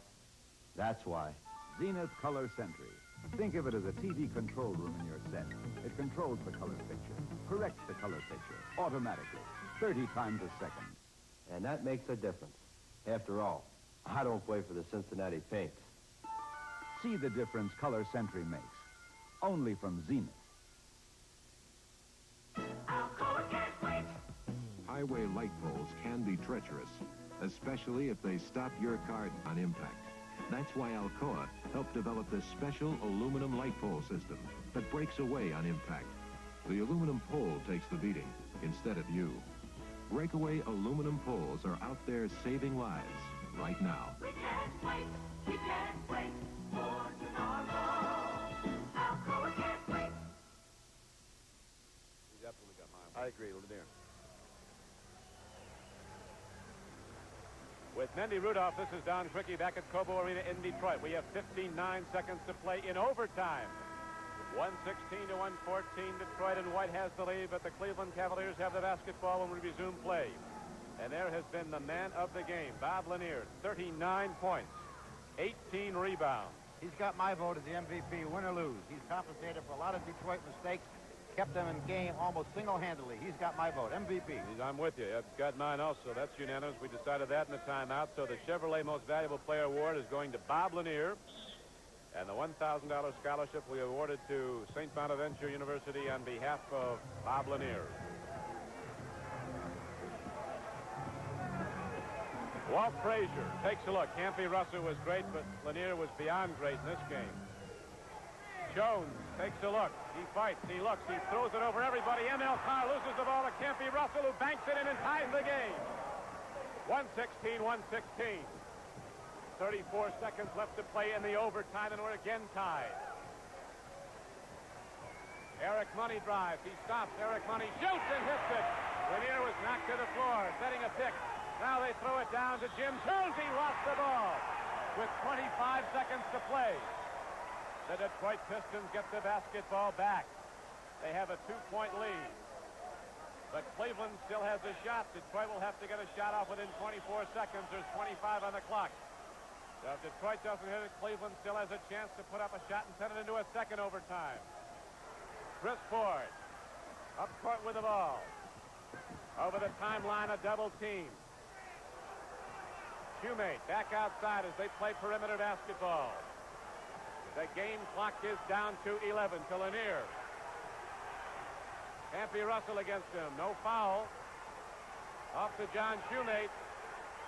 Rejected, but there's a foul with 1 second left. John Shoemate goes to the free throw line. And that last pass that Jim Jones missed, thrown from Campy Russell, a total gamble. He tried to get the fast break going. Unfortunately, it was just out of the reach. It could have been had, it could have been made, but it wasn't. And there's the last play, the last foul on John Shoemate, and this will wrap it up. So 1 second left, and John Shoemate goes to the free throw line. John Shoemate so far in the game has scored 19 points. Lanier, the high man of the game, with 39. Eric Money has scored 22. He had 12 in the first half. Douglas has 7. Skinner has 12. And John Shoemate just put the game on ice.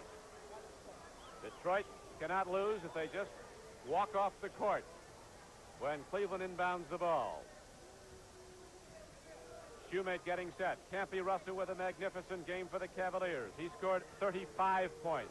Jones had 24. Frazier 18. And now Cleveland calls timeout, and that only delays the inevitable. They have 2 chances to win, slim and none. I don't know what Fitz expects to pull off in 1 second. He's down by 4 points here. I don't know how he could possibly do anything. And so with 1 second left to go in the overtime, the Cleveland Cavaliers huddle around for some counsel from their coach, Bill Fitch. It'll be very difficult for Fitch to come up with any play because the Detroit Pistons, I doubt, will even go to the end of the floor. I'd like to throw some accolades to both clubs, Don. They've done a super job. Super basketball. We have said before that they played each other last night in Cleveland, arrived here in Detroit about 2:30 this morning, finally didn't get to the hotel today about 3:30, and really put on a great show for the TV audience as well as the people here in Cobo. And we'd like to thank all those people, our producer Bill Barnes, director Bob Dunphy, and everybody involved with this telecast as we now have a 120-116 score on the board. Detroit is in the lead. 1 second left to play. It was 106-106 at the end of regulation. And then on the overtime session, the shooting of Lanier, which was just superior throughout the entire second half. He had 11 points at halftime and scored 28 points in the second half. His season high. Also has close to 20 rebounds, 18 or 19. So Cleveland will inbound the ball, and they will get a free shot. Detroit won't move. Austin Carr gets that free shot. The game is over, and the Detroit Pistons, trailing early in the game by as many as 13, rally back to win their 4th straight game.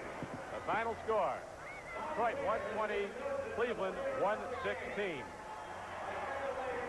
We remind you to stay tuned for the Andy Williams San Diego Open Golf Tournament already in progress. That'll be coming up next here on CBS. As the Detroit Pistons, led by Bob Lanier with 39 points, pull out an overtime victory over the Cleveland Cavaliers. Now for Mendy Rudolph, this is Don Crickey. The NBA on CBS is a presentation of CBS Sports.